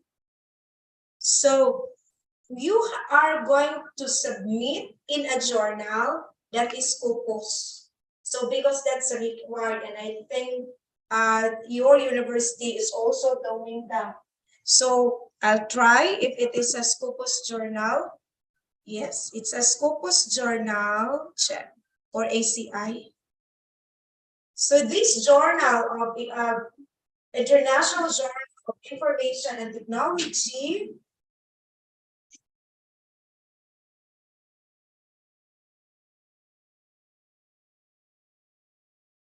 is being indexed in, we'll check the indexing. So sometimes we look into the indexing also of the journal because the indexing matter. Because if the indexing is not Scopus or ACI, there is no count, no? I think in your own university also you are doing this. In the university, that the lecturers will submit in a journal that even if it's not indexed in Scopus, that's still reported, but no count, no counting. So because they will label it as others. So it's very important, the indexing here. Sorry. Here is the indexing of the journal. So I will share the indexing.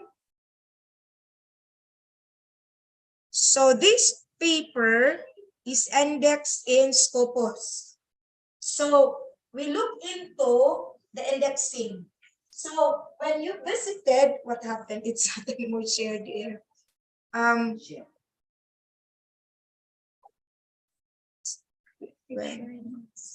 It's shared on the Zoom, but anyway, sometimes don't worry. We will fix on this.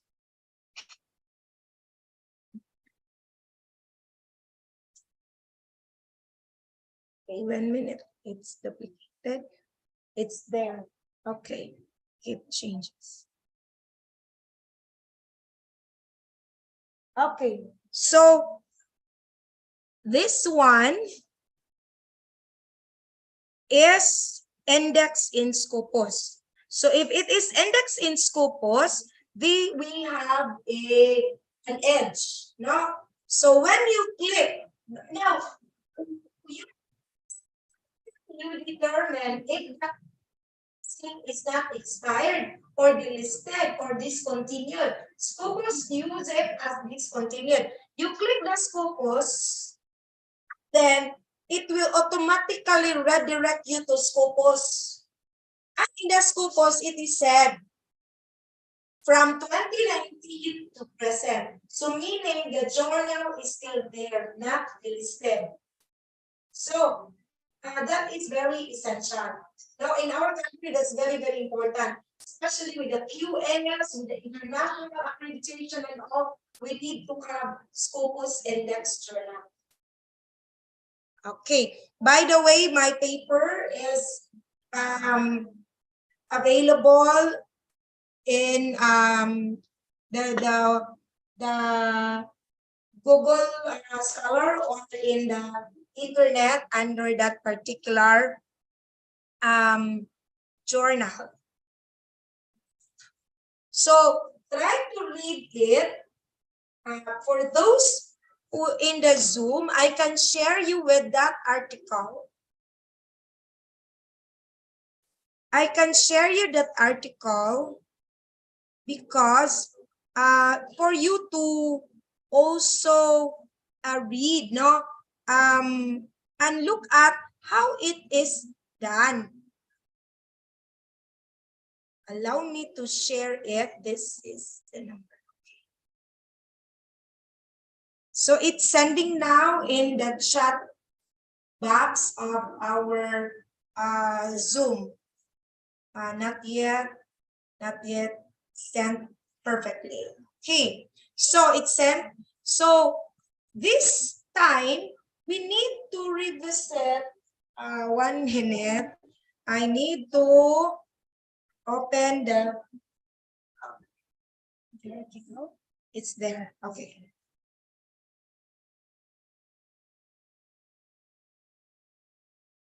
Okay, so this is how to write an introduction. If you look at this journal, the citation is different. Instead of writing, for example, De La Cruz 2016, but here is numbered. Have you noticed a journal that is numbered? And the numbering is found in the references. So if it is written number 1, then that would be written first in the references as number 1. So in our original paper, we do not say 1. But when we submitted our paper, we were told to have it like that. So what we did, we have to abide what the journal wants us to do.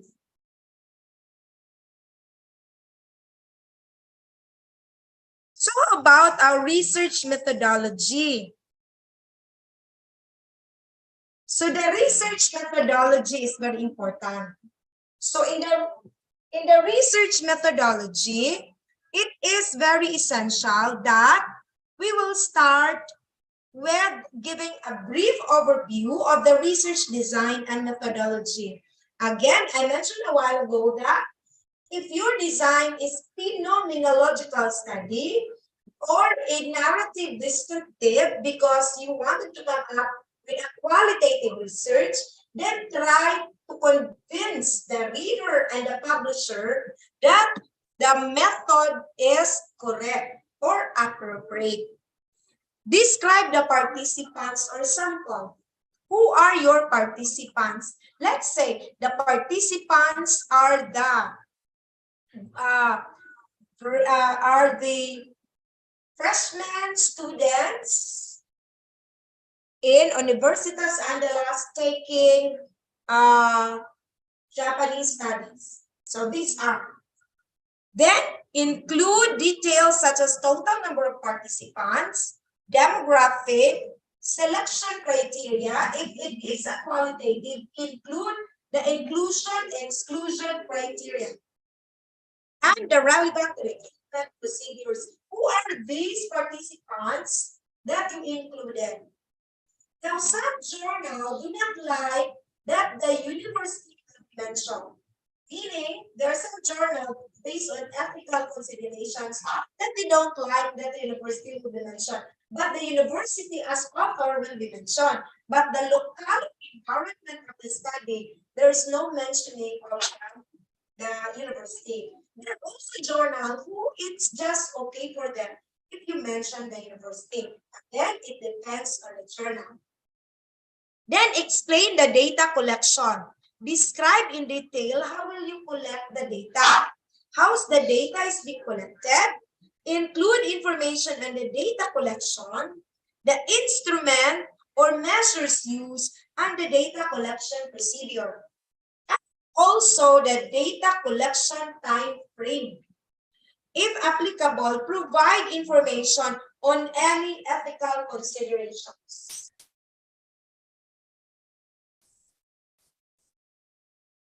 Baik, di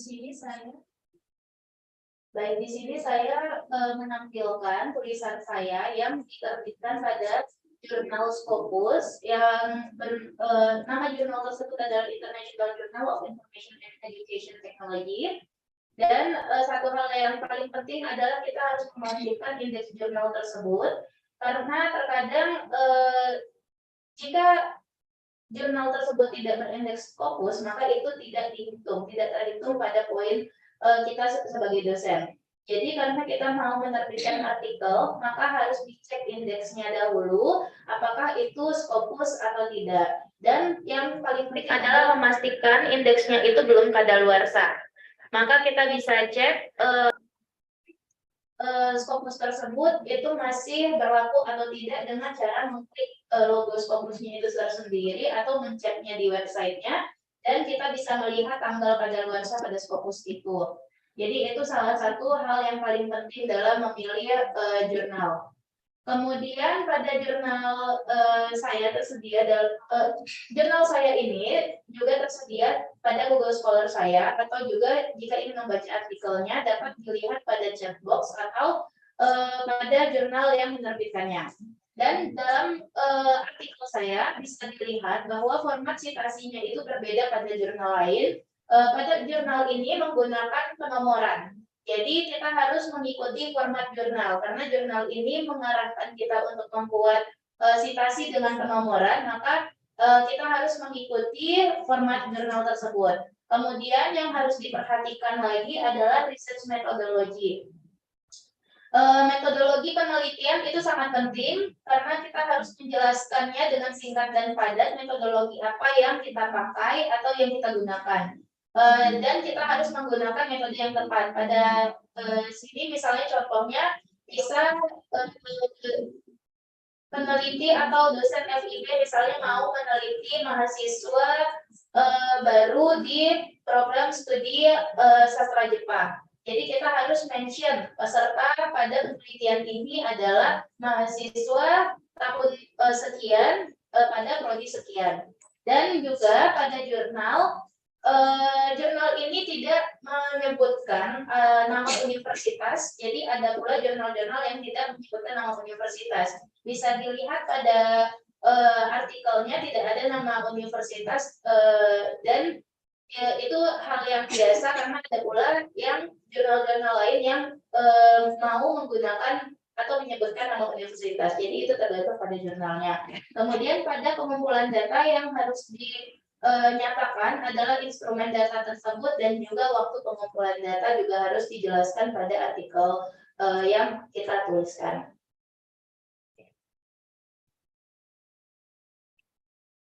So still in the methodology, because in the afternoon we'll have the right shot. So maybe after that, actually I'm willing to give my presentation. I'll just send this, and then after that we will have the right shot, and maybe the right shot is individual or by pair. It depends on you. You are the one who are knowledgeable on your interests as well as your capabilities. So we provide description on the material, so such as the tool, the instrument that you use. So for example, you have quantitative research. What did you do? Are you using the instrument which is standardized? What is the instrument? Where did you get that instrument? Or if you have the qualitative, what the questions or the guiding questions or the guiding interview that you use. Did somebody validate your questions or validate the instrument? You have to write it too. Then you need to outline if it is experimental or not. Usually experimental is for quantity. So for your case in the linguistic, I think most of you are doing qualitative research. But mind you, in our university, there are also English majors who are doing experimental. So for example, I have a student who did a master's degree on experimental. The use of there is an application that she used in teaching phonology. So that is experimental. So meaning it depends on your interest.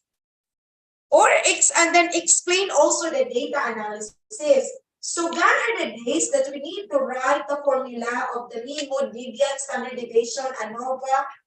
No more writing, but just explain. If it is qualitative, how is your data collection done? Is it analysis? Is it thematic analysis by Brown and Clark, or whoever is the authority? There's also another authority, not Brown and Clark, which is also thematic. I forgot the author, but this is also a very, very good data analysis for qualitative research.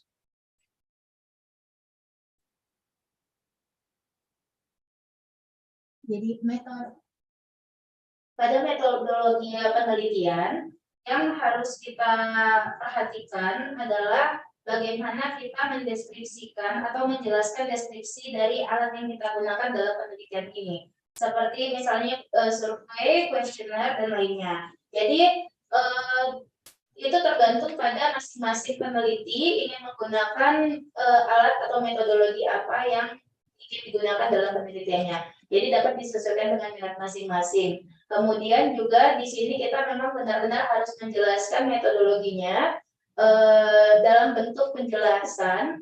Dan bagaimana kita misalnya pada kualitatif itu bagaimana menyediakan data-data analisis itu sebaik mungkin. Jadi ada salah satu contoh dari penelitian, tetapi saya lupa siapa yang menulisannya gitu. Then if there is a limitation, we need to address. For example, what are the limitations? So you are conducting a qualitative research on English-speaking students in the university. So the limitations, the inclusion-exclusion criterion include, who are these English-speaking students? Maybe you will say that they are fourth year or the level 4 or intermediate in the 8th semester, in the 7th semester. So meaning those who are English speaking in the 7th or 6th semesters are not included because we wanted to include only those in the 8th semester. So meaning the limitations. And you are not going to ask if, or you are not going to include those who are native speaker, but you are just going to include those who learn English in the university. So something like that. So the limitations. Then the ethical considerations, the integral part of research. Because if, for example, in a qualitative research, wherein you wanted to come up with 10 participants, wherein you can reach the data saturation maybe at 8 or 9, or it depends. But there's one who wanted to withdraw. What will you do? The student can withdraw without any punishment, without any deductions. Why? Ethics in research is, if the participants or the respondents wanted to withdraw, then they are allowed, because that is the prerogative to join as a research participant. Then be clear and precise. Use clear and concise language in describing your methods and materials. So do not use difficult words that maybe only you can understand. So we have a student who is a very good writer. She can write English very well, but the problem in research, we are not going to use difficult terms because this is a scientific research. This is a formal technical paper. So therefore, do not use difficult words. Then revise and edit. Read again and revise. It is usual and normal that even if you're done, you need to read again and again so that you'll be able to edit by yourself before others will be editing your paper. Pada address limitation, maka kita benar-benar harus membatasi peserta. Contohnya, misalnya yang kita mau meneliti itu adalah mahasiswa semester 6, maka peserta yang semester 7 dan semester 8 itu tidak dapat bergabung atau menjadi sampel dari penelitian tersebut. Kemudian kita dalam melakukan penelitian kita juga harus ada pertimbangan etis, kita harus memperhatikan dari partisipan itu sendiri, sehingga contohnya itu kita tidak memberikan hukuman jika awalnya mereka dapat nilai rendah atau hal-hal yang seperti itu. Kemudian dalam melakukan penelitian kita juga harus jelas dan bersifat, karena penelitian ini bersifat saintifik dan kita harus menggunakan atau memilih diksi yang gampang atau tidak terlalu sulit untuk dimengerti. Dan yang kemudian pada bagian revise dan edit kita harus mereview kembali dan merevisi apakah tulisan kita sudah cukup jelas, kemudian koherensinya dan ketepatan kita dalam menyajikan tulisan kita pada penelitian tersebut. Yeah, thank you so much.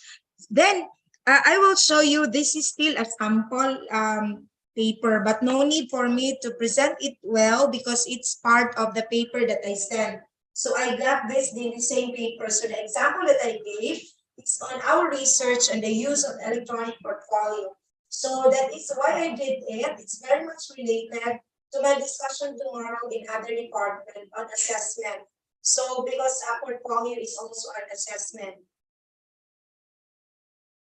Okay. Pada slide ini ada contoh dari artikel, tetapi ini tidak akan saya bahas di sini karena besok ada workshop yang akan membahas artikel ini lebih dalam, karena ini berkaitan dengan asesmen atau penilaian terhadap dalam research metodologi atau metodologi penelitian. Jadi mungkin bisa join. Yeah. Yes, yes. Ya. Mungkin jika ingin mengetahui lebih dalam bisa mengikuti atau join pada workshop selanjutnya, yaitu besok pada Departemen Linguistik. Yes, you can also, because tomorrow is a lecture about methodology, on how to teach, and then in the afternoon it's an assessment. In presenting our data, let's say in a quantitative, so there is tables and figures. Like in my example, in our research, that is mixed method. So it has tables and it has also themes. Now we utilize Brown and Clark in analyzing the theme. So we have to present our tables using the format required. If it is APA, then use APA. If it's Chicago, then use Chicago or Vancouver or MLA, whatever is the referencing format that is acknowledged or required by the journal. Then you need, if it's statistics, if it is quantitative, then you need to inform that you use SPSS, no? Or you use Minuta, or what statistical tool did you use? And of course, you interpret the findings and go back to your literature. Now, it's funny with our students because when I told them, go back to the literature cited in writing the implications, many of them will rewrite, meaning copy what is in the literature. That is not what we need. But go back to the literature, what are the cited studies, and apply it in your findings of the study.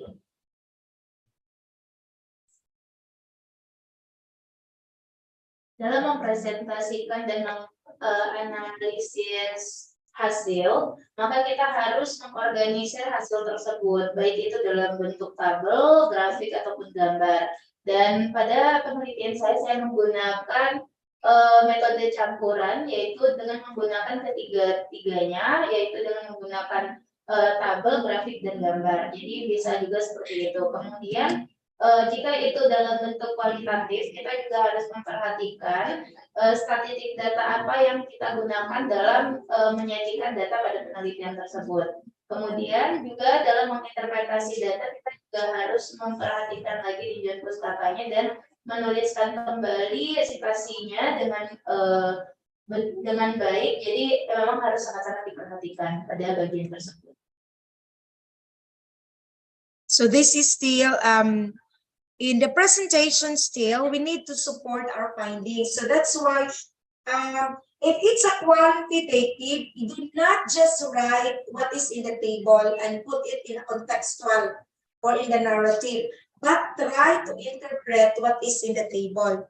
Now, in the qualitative study, sometimes we need to include the vignettes. What are vignettes? These are the utterances of our respondents or participants. For example, if your study is about the English-speaking students in the university, and then you interview one student who can speak English, and she told you that when I was in elementary, I was told by my mother to learn English. So that is her utterance, and that is the vignettes. You can also include that vignettes and explain what is it all about. Then we need to compare the previous research. So what is in the previous research that is related to your present study? So that is also very important. Compare your findings with previous studies in the field, identify similar or differences or even contradictions, and discuss possible explanations. And of course, this situate the result within the existing body of knowledge and contribute to the advancement of certain activity in your field.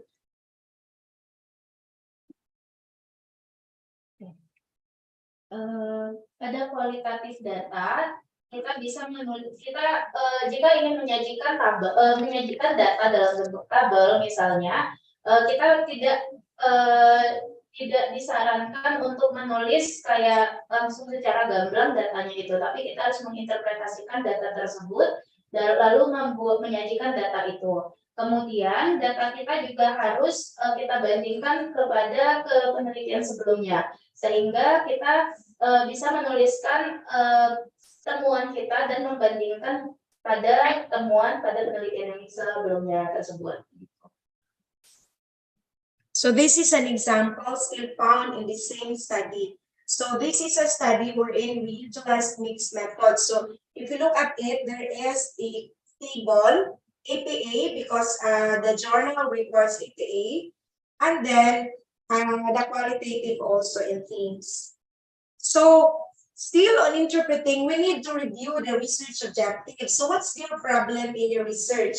Then look at if it addressed, if your results and discussion address your objectives or your problem of your study.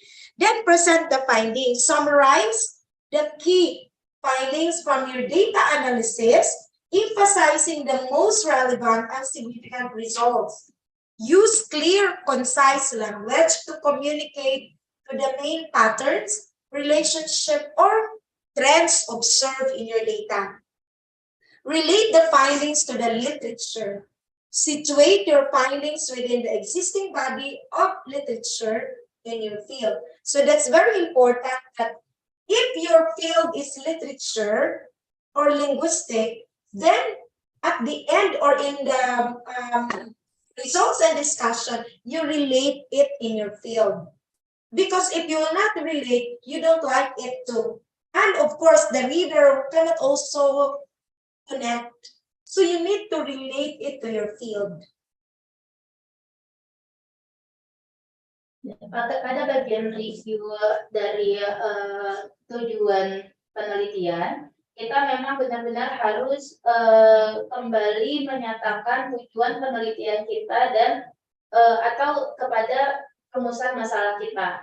Jadi hal ini dapat membantu kita untuk fokus dalam menginterpretasi atau juga fokus pada tujuan originalnya, tujuan awal kita dalam melakukan riset ini. Kemudian pada present the findings, bagaimana kita melakukan summary atau menyingkat dari temuan-temuan kita itu, dari data analisis yang kita lakukan, dan kemudian menekankan bagian-bagian yang paling relevan pada temuan-temuan tersebut. Kemudian kita harus menggunakan bahasa yang jelas untuk bisa mempermudah berkomunikasi dan dalam mengkomunikasikan atau menghubungkan antar data dalam finding kita tersebut, bagian finding tersebut. Kemudian pada yang relate findings to the literature, pada tahapan ini atau bagian ini, kita juga harus melihat apakah temuan ini emang berhubungan dengan bidang kita. Jadi kita juga harus memperhatikan hal-hal tersebut. Jadi kita bisa melihatnya dari mengidentifikasi kesamaan, perbedaan, atau kontradiksi, dan menawarkan penjelasan dari teori-teori yang membantu secara kontekstual pada temuan-temuan tersebut. And in a quantitative, wherein there is a hypothesis. So I think you have read quantitative study that there is a hypothesis when we say, is there a significant difference between the blah, blah, blah and the blah, blah, blah. So that is what we call hypothesis. And when we say there is no significant difference, that is a null hypothesis. Now we need also to address it. If you are using quantitative, then see to it that you specify in your findings that either you reject or accept the null hypothesis. Then we need also to consider practical significance. Assess the practical implications of your findings. So let's say, for example, your study on the English-speaking students in the university. What's the implication? What's the significance? So reflect on how your research contribute to the understanding of the topics, address gaps in the knowledge. So therefore, if you found out that there are many students in the university who are English-speaking, and what's the gap that can be addressed, that can be designated as tutors of our students. So these are gaps, but these are just example. It depends on the gap that you have find or you have seen in your study. And the last is the analyzing the strength and limitations. So we need to evaluate the strength and limitation of your study. So this is now related to the question observed a while ago, that if your study is, the strength is good, then it is worth publishing. If your study, let's say for example, that the result is not good, maybe it can be worth publishing if you will do some more, meaning do something, do again. Maybe there are errors along the way that make the study not publishing. But if you do it well, and then if you look at that the strength is good, it's very good, therefore that's worth publishing.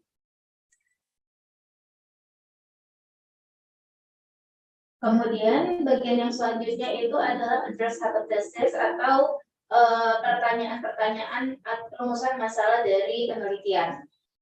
Jadi di sini itu pada bagian ini kita dapat menjelaskan kemungkinan-kemungkinan dari temuan yang mungkin akan kita temukan dari penelitian ini. Jadi pada bagian ini bisa kita bilang kita bisa membuat hipotesis akan temuan dari penelitian yang akan kita lakukan. Kemudian consider the practical significance. Di sini kita bisa menjelaskan tentang kesenjangan yang terjadi pada temuan kita. Kemudian juga kita bisa mendiskusikan tentang bagaimana efek potensial atau apa saja yang akan mendapatkan efek dari penelitian-penelitian kita yang kita lakukan ini. Dan itu kita bisa juga membicarakan bagaimana misalnya kita melakukan penelitian lebih jauh lagi. Kemudian pada analyze strengths and limitation, di sini kita bisa mengevaluasi kekuatan kita dan limitasi dari penelitian kita.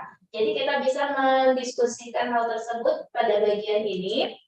Dan juga bagaimana kita menyadari bahwa adanya methodological menjelaskannya pada bagian ini.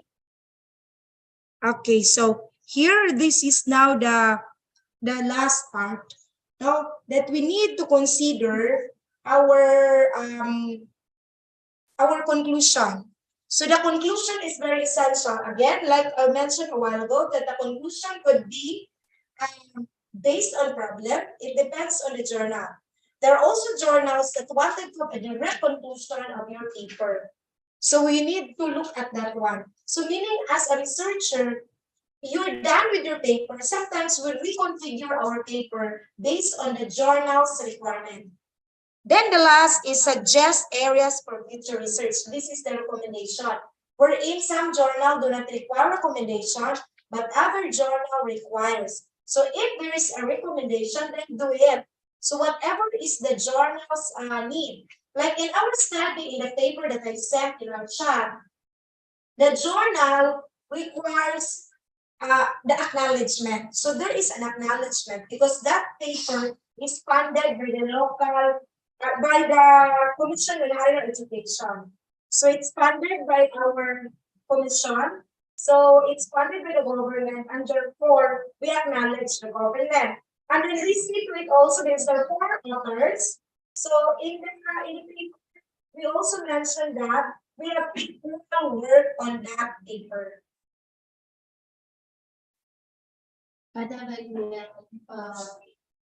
Pada bagian kesimpulan kita dapat menyimpulkan secara singkat dan padat hasil dari penelitian kita, tentunya secara jelas juga. Dan kemudian pada suggested suggestion atau suggesting area in the future research, kita juga bisa menjelaskan apa saran-saran yang ingin kita sampaikan kepada jurnal. Misalnya pada artikel yang Prof. Helen tuliskan, itu dia memberikan saran untuk mengadakan bagian acknowledgement, karena pada jurnal tersebut tidak ada bagian tersebut, sehingga pada bagian acknowledgement itu kita bisa memberikan mengucapkan terima kasih kepada pemerintah atau hal-hal yang lainnya. So how are we going in the conclusion writing? We need to look into that the conclusion is good, no? But sometimes if the conclusion is not very appealing, what will you do? You revisit. Now, because the conclusion must be based on data, must be based on your findings. So this is an example of a conclusion. Now, if you look at the conclusion is a 2-paragraph, because this is also the requirement of the journal. So each one of us will have to revisit. Let's say, for example, I don't know this, the requirement in the university. In Universitas Andalas, if you're required to have 1:1, meaning one writer, one research, or you can collaborate.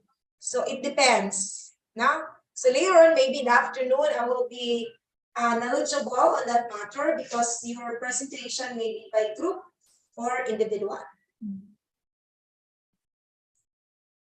Oke, dalam membuat kesimpulan yang baik, biasanya kita harus memperhatikan atau membuat kesimpulan itu berdasarkan data dan temuan kita secara singkat. Seperti yang dicontohkan dalam artikel ini terdapat 2 paragraf, yang karena itu juga berdasarkan format yang diberikan oleh jurnal.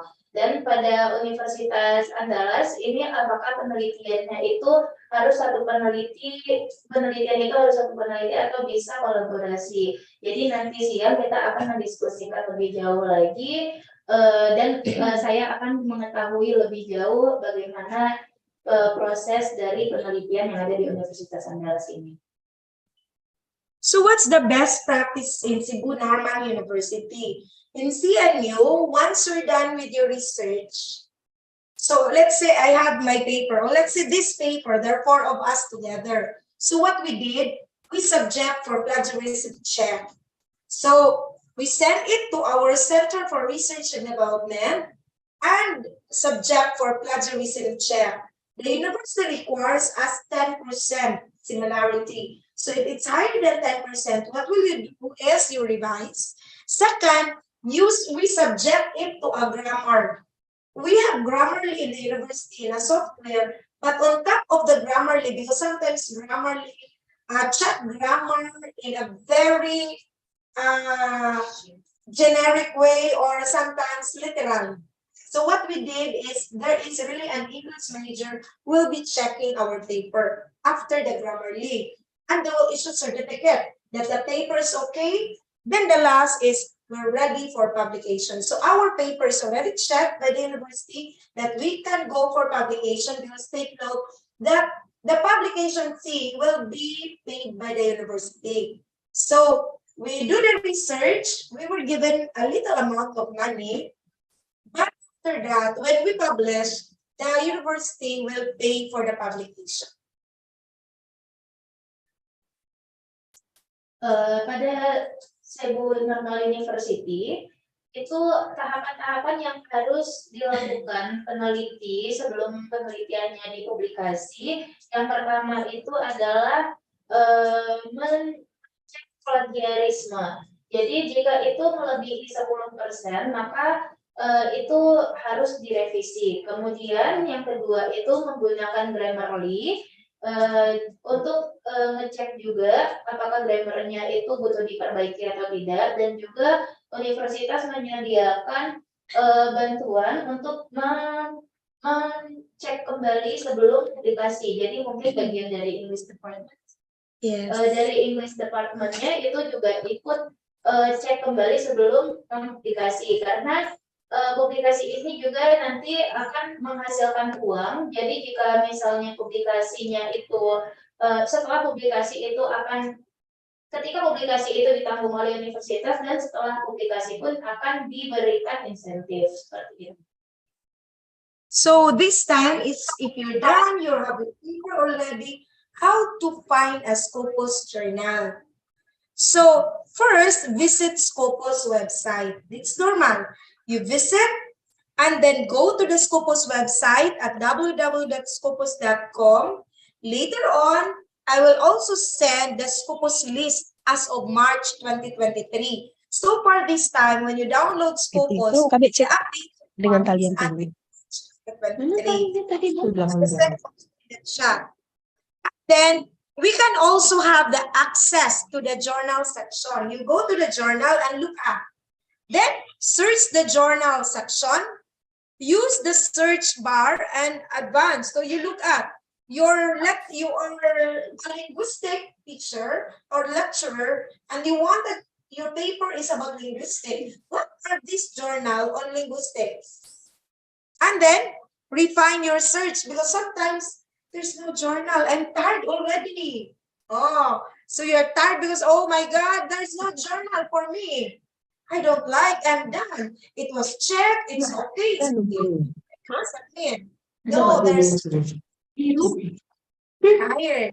Then browse the results after performing the search. Browse through the list of journals and match the criteria. Then, lastly, we need to access journal quality. You look at the journal and then access the full text, browse the result, pay attention to what we call impact factor. So, citation matrix and indexing status. You go, matrix. There's a very good journal that will maybe accept my paper with a very low amount of money. So, what will I do? Oh, so the next is you research if it is a Scopus, an Asian Citation Index, or Clarivate Analytics, or Web of Science. If none of that, then do not push through. But there is also another way. For a 905, meaning beginner researcher, we can also submit to a journal which is not so strict, so that you can practice. The first time, the journal which is not very strict, okay, at least. The second time, then the journal which is strict. Third time is the journal which is Scopus. So you can do that.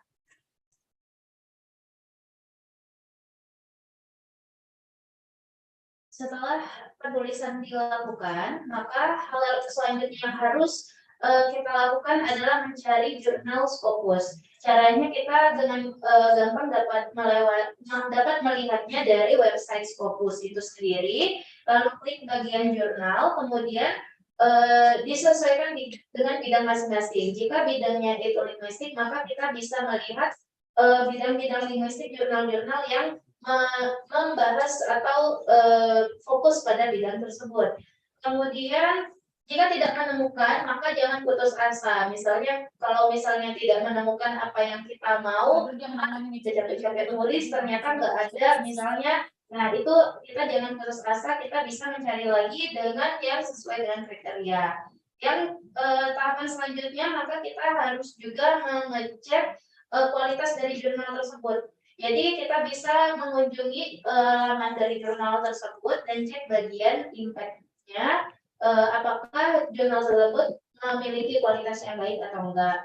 Jadi ada pula dari jurnal-jurnal itu kita bisa melihat jurnal mana yang ketat di ketentuan-ketentuannya dan mana yang tidak terlalu ketat. Jadi bisa kita pilih dari laman website tersebut. So this is an example of a journal which is Scopus. So this is Malaysian Journal of Learning and Instruction. This is Scopus since 2006, 2010. Of course, it stopped maybe for a while, but 2012 up to the present, it's still. So this is managed by University Otara Malaysia Press. So this is Scopus, you can submit, because this can be multidisciplinary. So another is this journal.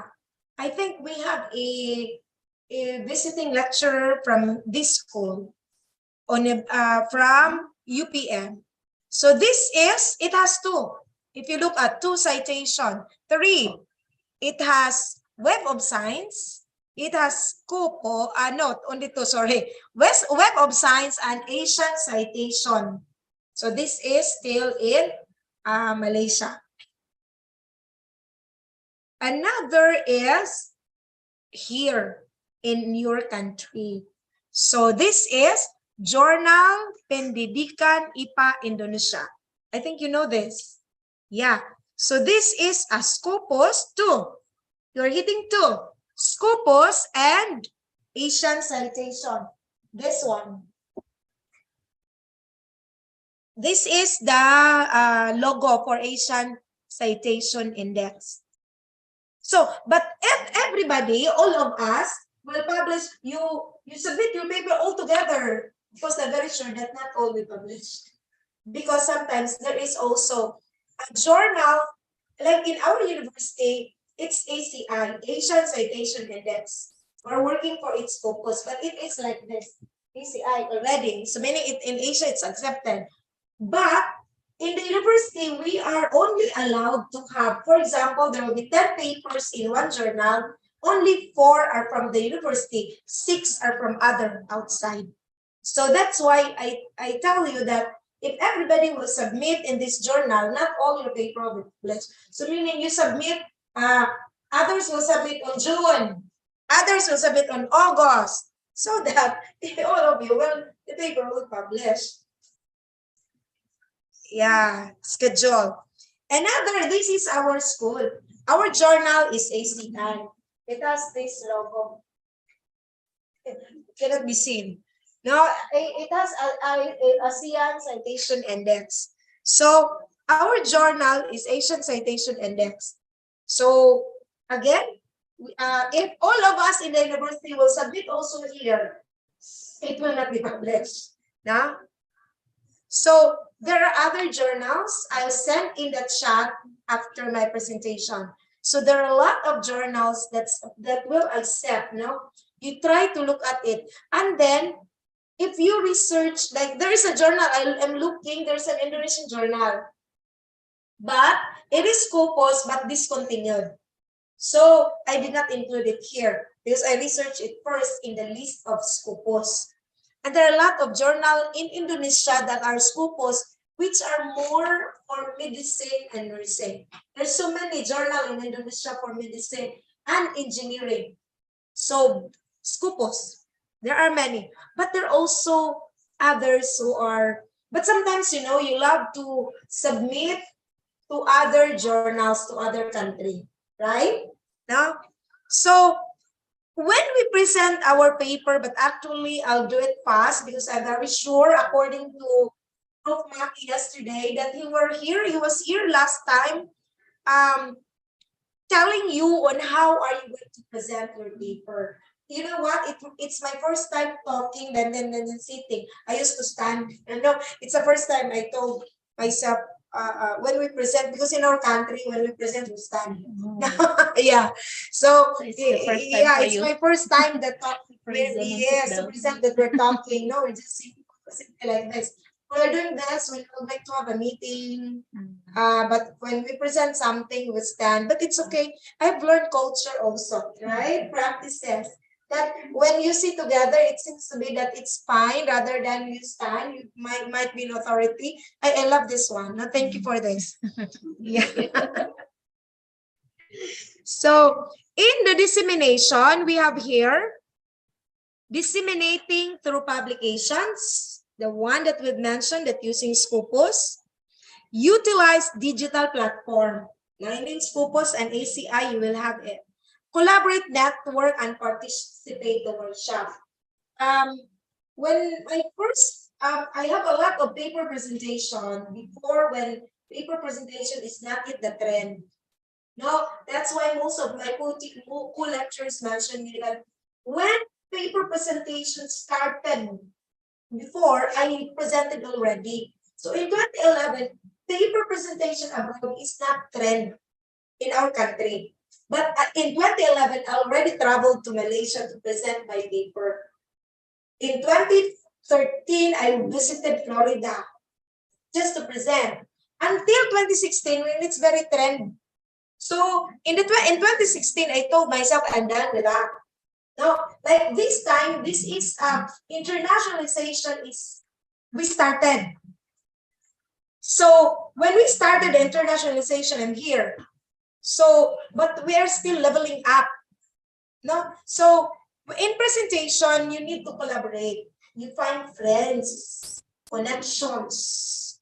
That's why here, you know what? In the Philippines, I'm not using WhatsApp, but I have WhatsApp. I'm using Viber. We usually use it. Or we usually to tell you if there is a study on the use of Facebook, Philippines is part of the top 3 because we are using Facebook. I even told yesterday to Anissa. Anissa told me, I don't have Facebook. I have Facebook, but I'm not using it. I told Anissa, we usually use it. I seldom, it is only here that I use WhatsApp. I have WhatsApp, but it is only here that I use WhatsApp. In the Philippines, if my doctor, because I have pets, and then I'll go to the vet, and then my dog was hospitalized. The doctor will just send to me via Viber. So Viber is used in the Philippines, but not all are using because most of us, even children, are using Messenger. So that is the difference. You are not that culture of people there is used to have the Facebook. But sometimes Facebook, we have a good teacher that he was banned for 1 month to use the Messenger. Maybe because he shared something against. I told him, do not share something that is not good. Now, so collaboration. Communicate in plain language. Again, what I mentioned a while ago, use simple language. Then, we need to determine also the target audience. Who are the audience? If the audience are Indonesians, then you can speak in your language. If the audience are mixed, then maybe we use English, but we will not speak in a very fast way, or else others cannot understand us. Then choose the right presentation format. Your PowerPoint is readable, your PowerPoint is okay, and then when you read, when you present, you are very nice to look at. Then use clear and engaging presentation and practice. Now, even myself, I usually practice before my presentation so that when I'll be in front, I can easily answer if there will be some questions after.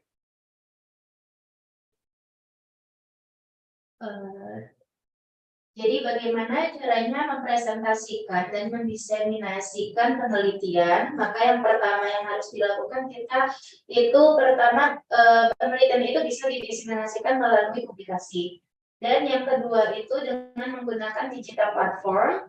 Kalau di Philippines mereka banyaknya menggunakan Facebook, jadi Messenger dan lain-lain. Itu sangat berguna juga untuk salah satunya menyebarkan publikasi kita. Dan yang berikutnya adalah berkolaborasi dengan mengikuti konferensi dan workshop atau lokakarya yang diadakan di universitas baik di dalam negeri maupun di luar negeri. Dan cara mempresentasikan dengan baik dan menarik itu sangat diperlukan dalam melakukan presentasi penelitian kita, terutama di konferensi. Kita bisa menggunakan bahasa yang dimengerti partisipannya, seperti misalnya jika itu nasional atau lokal punya bisa menggunakan bahasa Indonesia, kemungkinan internasional menggunakan bahasa Inggris, dan tentunya menggunakan bahasa yang mudah dipahami, seperti dengan menggunakan berbicara yang jelas dan mungkin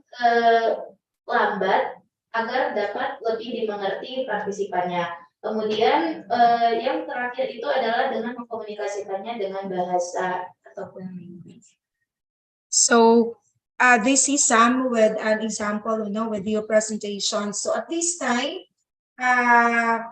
We might have the open forum. You can ask questions because in the afternoon we will be writing. So try to write whatever that you can start. Maybe even the rationale or the introduction. That's fine. Then we'll talk about it. So I'll be with you. You write and then consult. You write and consult so that you can form. No, I want that maybe you can have a draft paper, no draft, because you still have to check it again and again. So, but at least you already form from your rationale or the introduction to our the problem, then to the methodology. Then maybe you can gather the data after. But if you wish to have meta synthesis or meta analysis, that is also fine. No, because there's no need of going to the directly to the participants or to the respondents, but instead you can gather the data from the internet. So the Q&A session. The Q&A, yes, yes, Right now. yes. And After lunch, do the writing. Yeah. So, jadi sekarang ini adalah waktu sesinya tanya jawab. Jadi bagi peserta atau partisipan yang ingin bertanya diperkenankan, dan setelah makan siang nanti kita para peserta dapat mulai membuat draft papernya dengan tentunya dapat berkonsultasi juga dengan Prof. Helen di ruangan ini. Jadi untuk saat ini kita buka sesi tanya jawab. Yang ingin bertanya dipersilakan. Ya, selamat siang Bapak Ibu. Kembali dibuka sesi pertanyaan. Kalau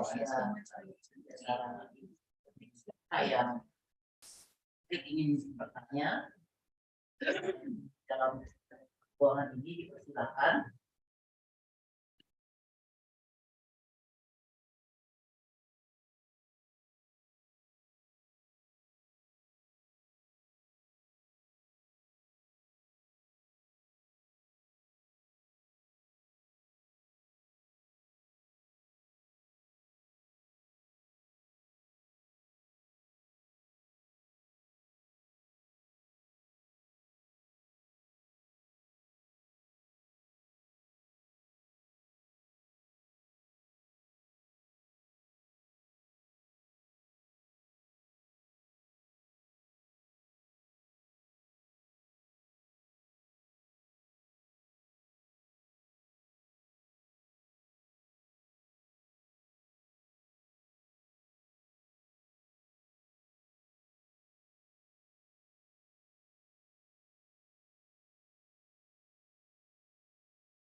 Narsumnya mute Bapak Ibu.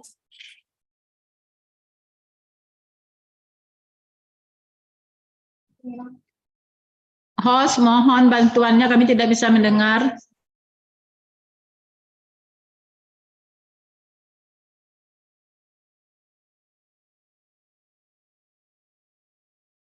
We cannot hear anything.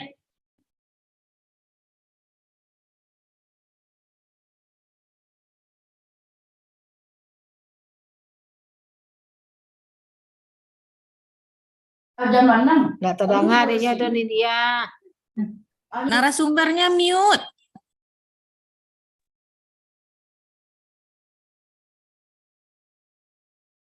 Mestinya ditelepon Bu Rina itu Bu, atau Bu Silvianya ditelepon Bu, supaya di-unmute. Bu Dia, maaf.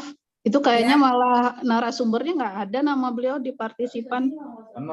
Ya, karena dia pakai ini si apa? TV nggak kedengaran TV, nada sumbernya TV. Hostnya TV. Universitas Andalas.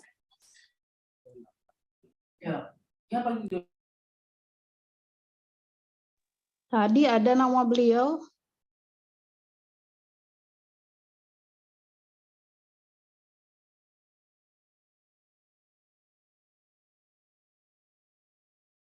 Zoom unan kok. Tapi nggak ngerti loh.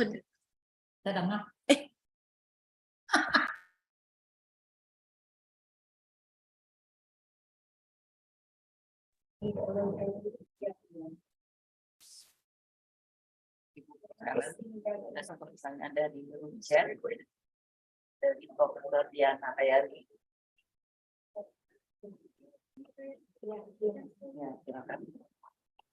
So there is one question from the Zoom meeting. It's from Dian Handayani. Mrs. Dian Handayani. So she said, Mrs. Buhagana, thank you for your interesting and inspiring presentation. Recently, negative news has developed about the journal from the MDPI publisher. What do you think? Do you recommend publication in a journal with the publisher? What is it?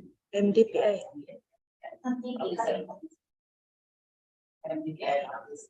So it's a publisher. It's a publisher. It's a publisher. Yeah. Again, it's important to revisit the journal. So if the journal is not very familiar to you, you go to the website. Now, there is a journal on multicultural something. That journal was cloned. No, we have a teacher or a lecturer who published in that journal, but sad to say the journal is cloned. What do you mean by clone? There is another one using for that. So meaning, it's a loss in the part of the lecturer published that journal because that journal is not accredited. It's not Scopus. They mention Scopus, but when they research it well, it's not Scopus. So meaning, go and check the background of the journal. That's very essential. I will be sending to you some journal that is Scopus based in March 2023. So this is March because Scopus this time, there is no, it's currently in use. Wait, there is no other update given by the Scopus. So please revisit because there are already victims of wrong journal.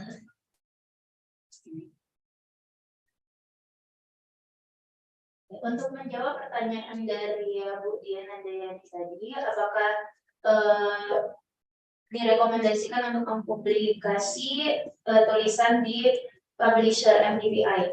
Untuk menjawabnya, Profesor Helen mengatakan bahwa sangat penting untuk mengunjungi laman jurnal karena banyak jurnal yang menampilkan logo Scopus tetapi ternyata tidak memiliki atau tidak terindeks Scopus. Jadi kita harus cek kembali apakah jurnal tersebut memang benar-benar terindeks Scopus atau tidak.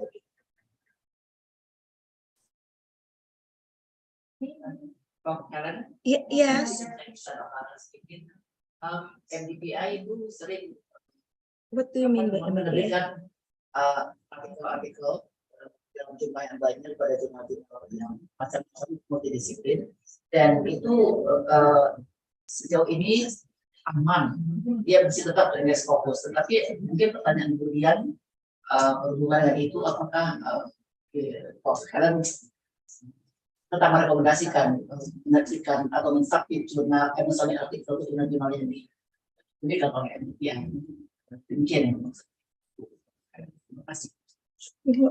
Berarti dia bisa Penerbitnya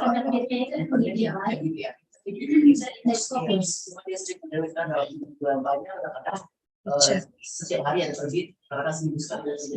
So MDPI publisher is a journal that has an index on Scopus, but they What's the meaning of MDPI? it's the name of the publisher.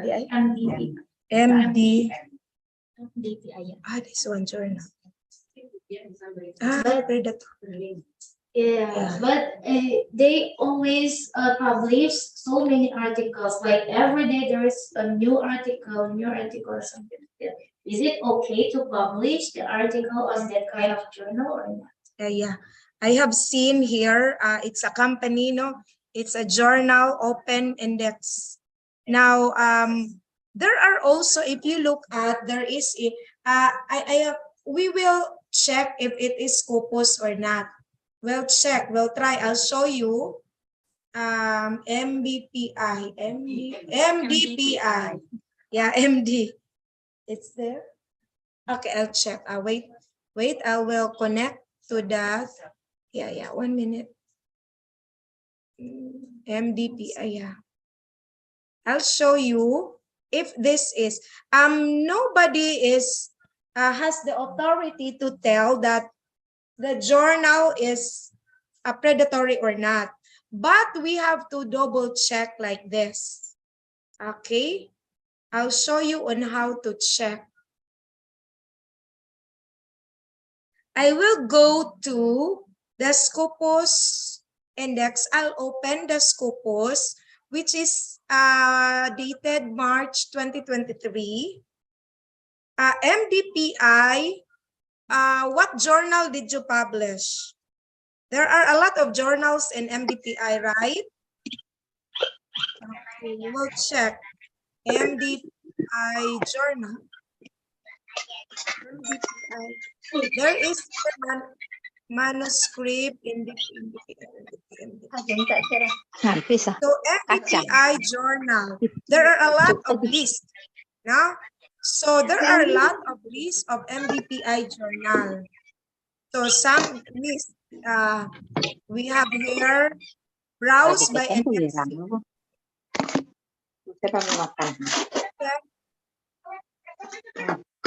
What particular journal? Maybe and this one. Browse by indexing Scopus. Let's check if it has Scopus. MDPI is currently covered. They told us they currently covered. Let us check.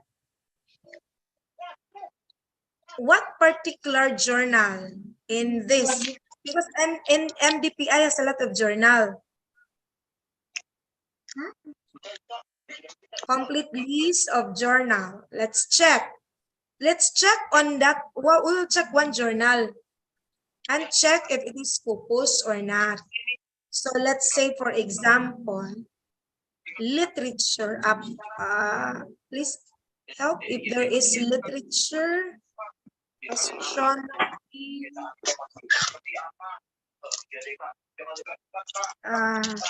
We'll just have one and then we'll check. We still have a lot of journal. Literature.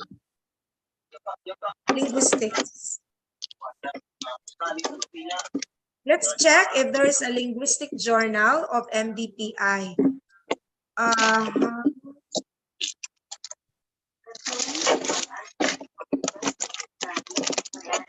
Let's check. Complement, base, multi-reasoning, paraphrase. This one. In 2023, there is publication here. What kind of journal? What is the title of the journal?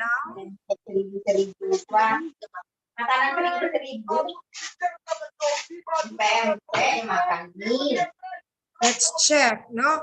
Because sometimes we cannot check if it's valid or not, or if it is indexed or not. We have here already.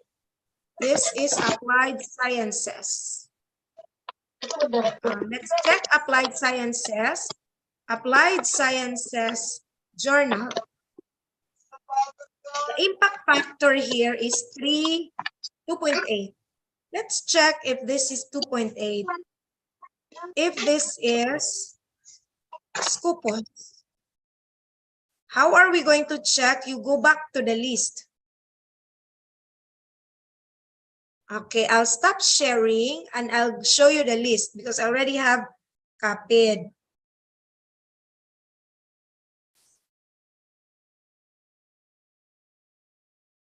Okay, this is the list of Scopus. So you try to find Applied Science. This is by MDPI.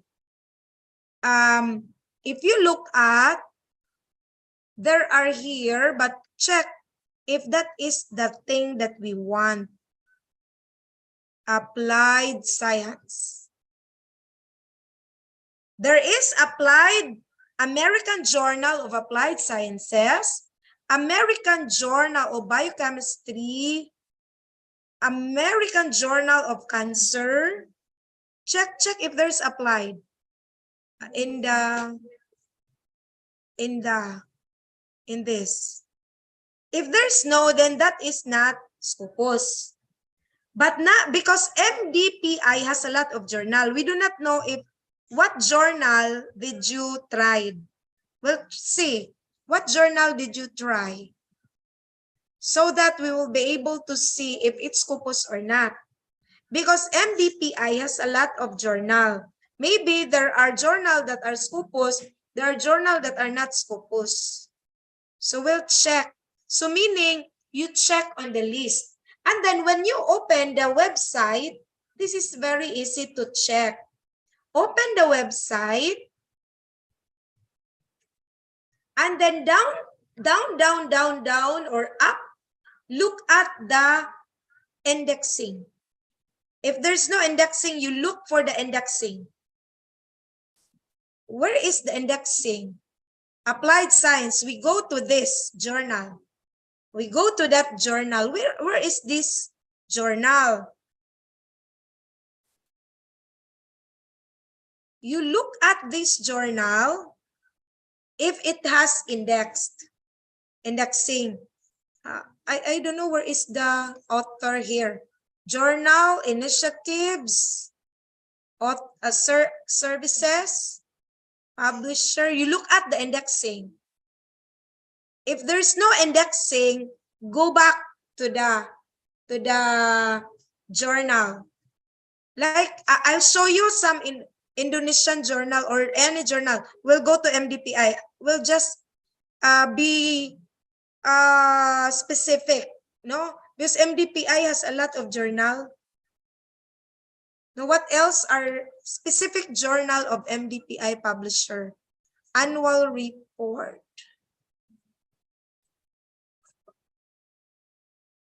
Let's see for literature or for linguistics. Is there a journal for linguistics in MDPI? Explore all journal. Is there? Because they have 427 journals. MDPI Publishing has 400. So there are many.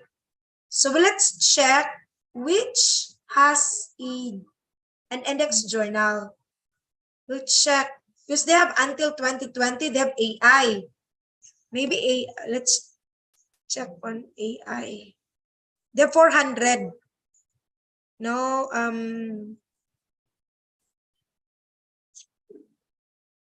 so again, I did not say that MDPI is not Scopus. I didn't say it's Scopus.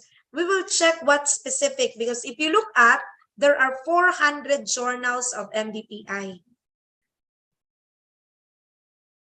So there are 400. So with the 400, which of that? In the 427, if you look at it, 427, 418 are peer-reviewed, 9 are conference journal. So we look into what specific journal is this that we need to submit. Okay. Yeah, so meaning we need to have a specific title of a journal, then check if it is Scopus or not. Then if not, do not submit. Check again, another, and if it's Scopus, then submit. So the list is given to you in the chat. Please try to download that one, and that is for March 2023. They will be issuing maybe at the end of May, April, because sometimes there are journals that will be delisted. Is there a payment in MDPI for publication?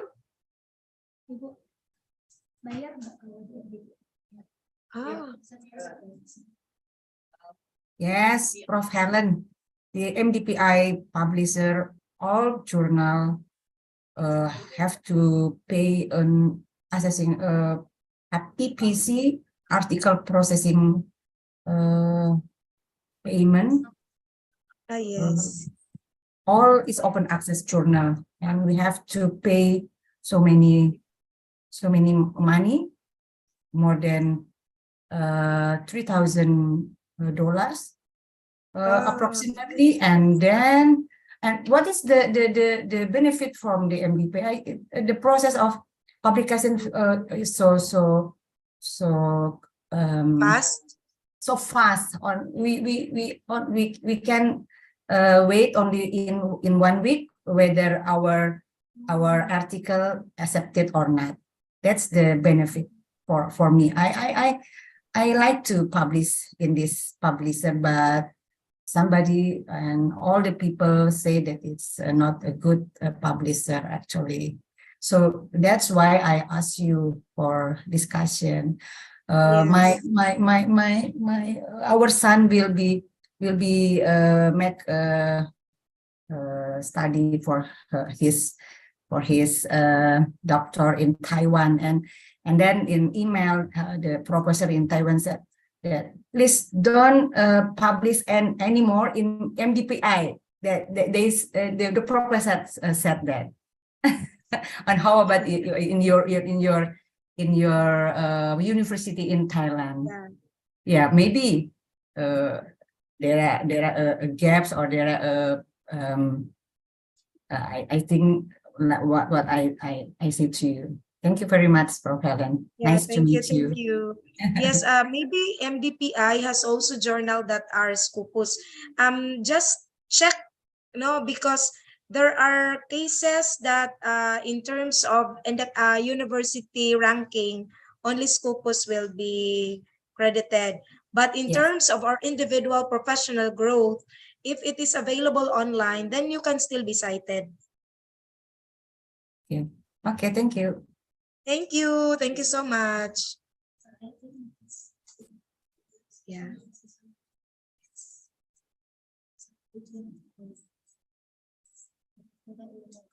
Yeah.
Prof. Helen. Halo, Prof. Helen. Halo, Prof. Helen.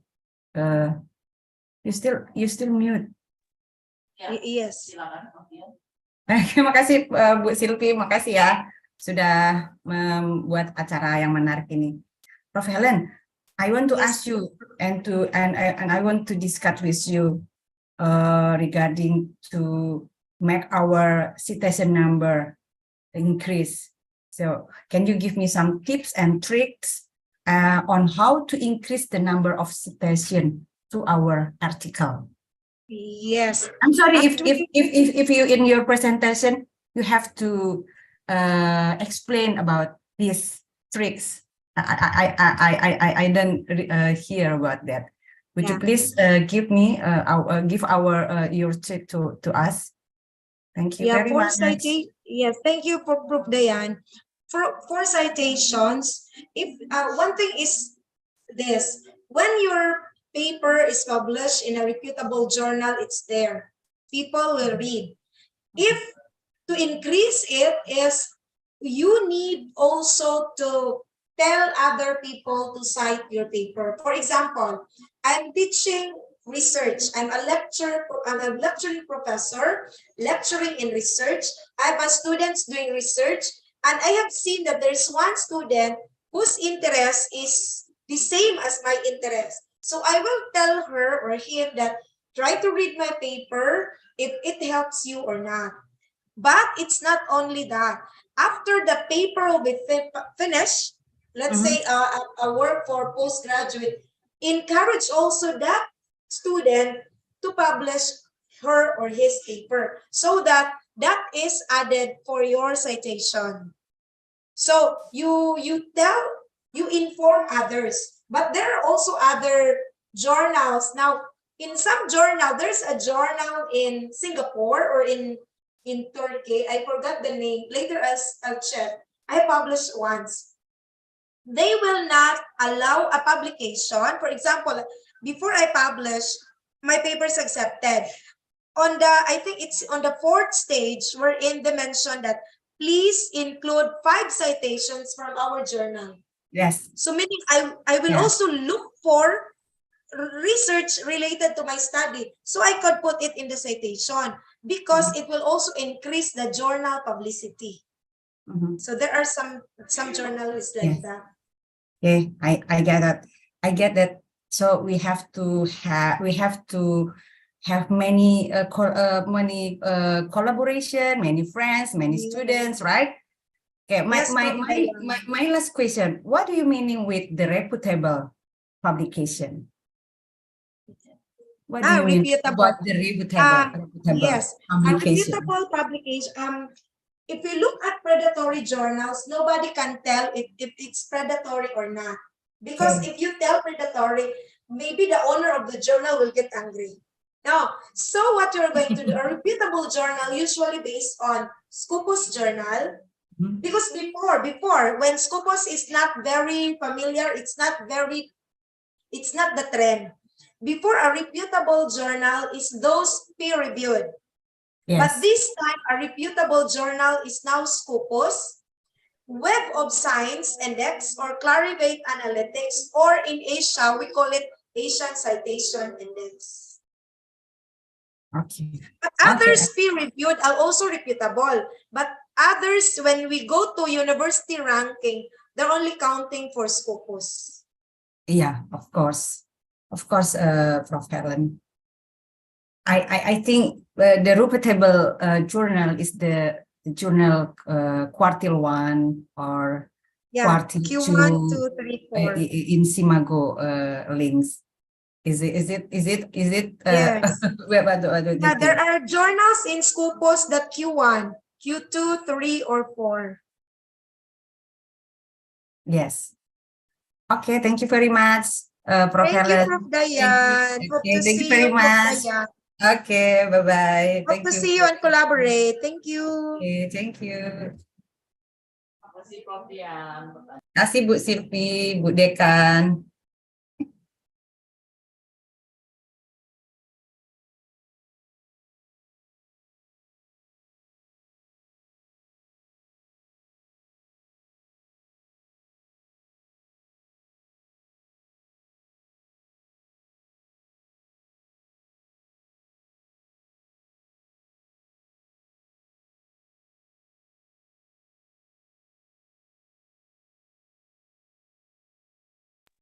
Yeah, thank you very much.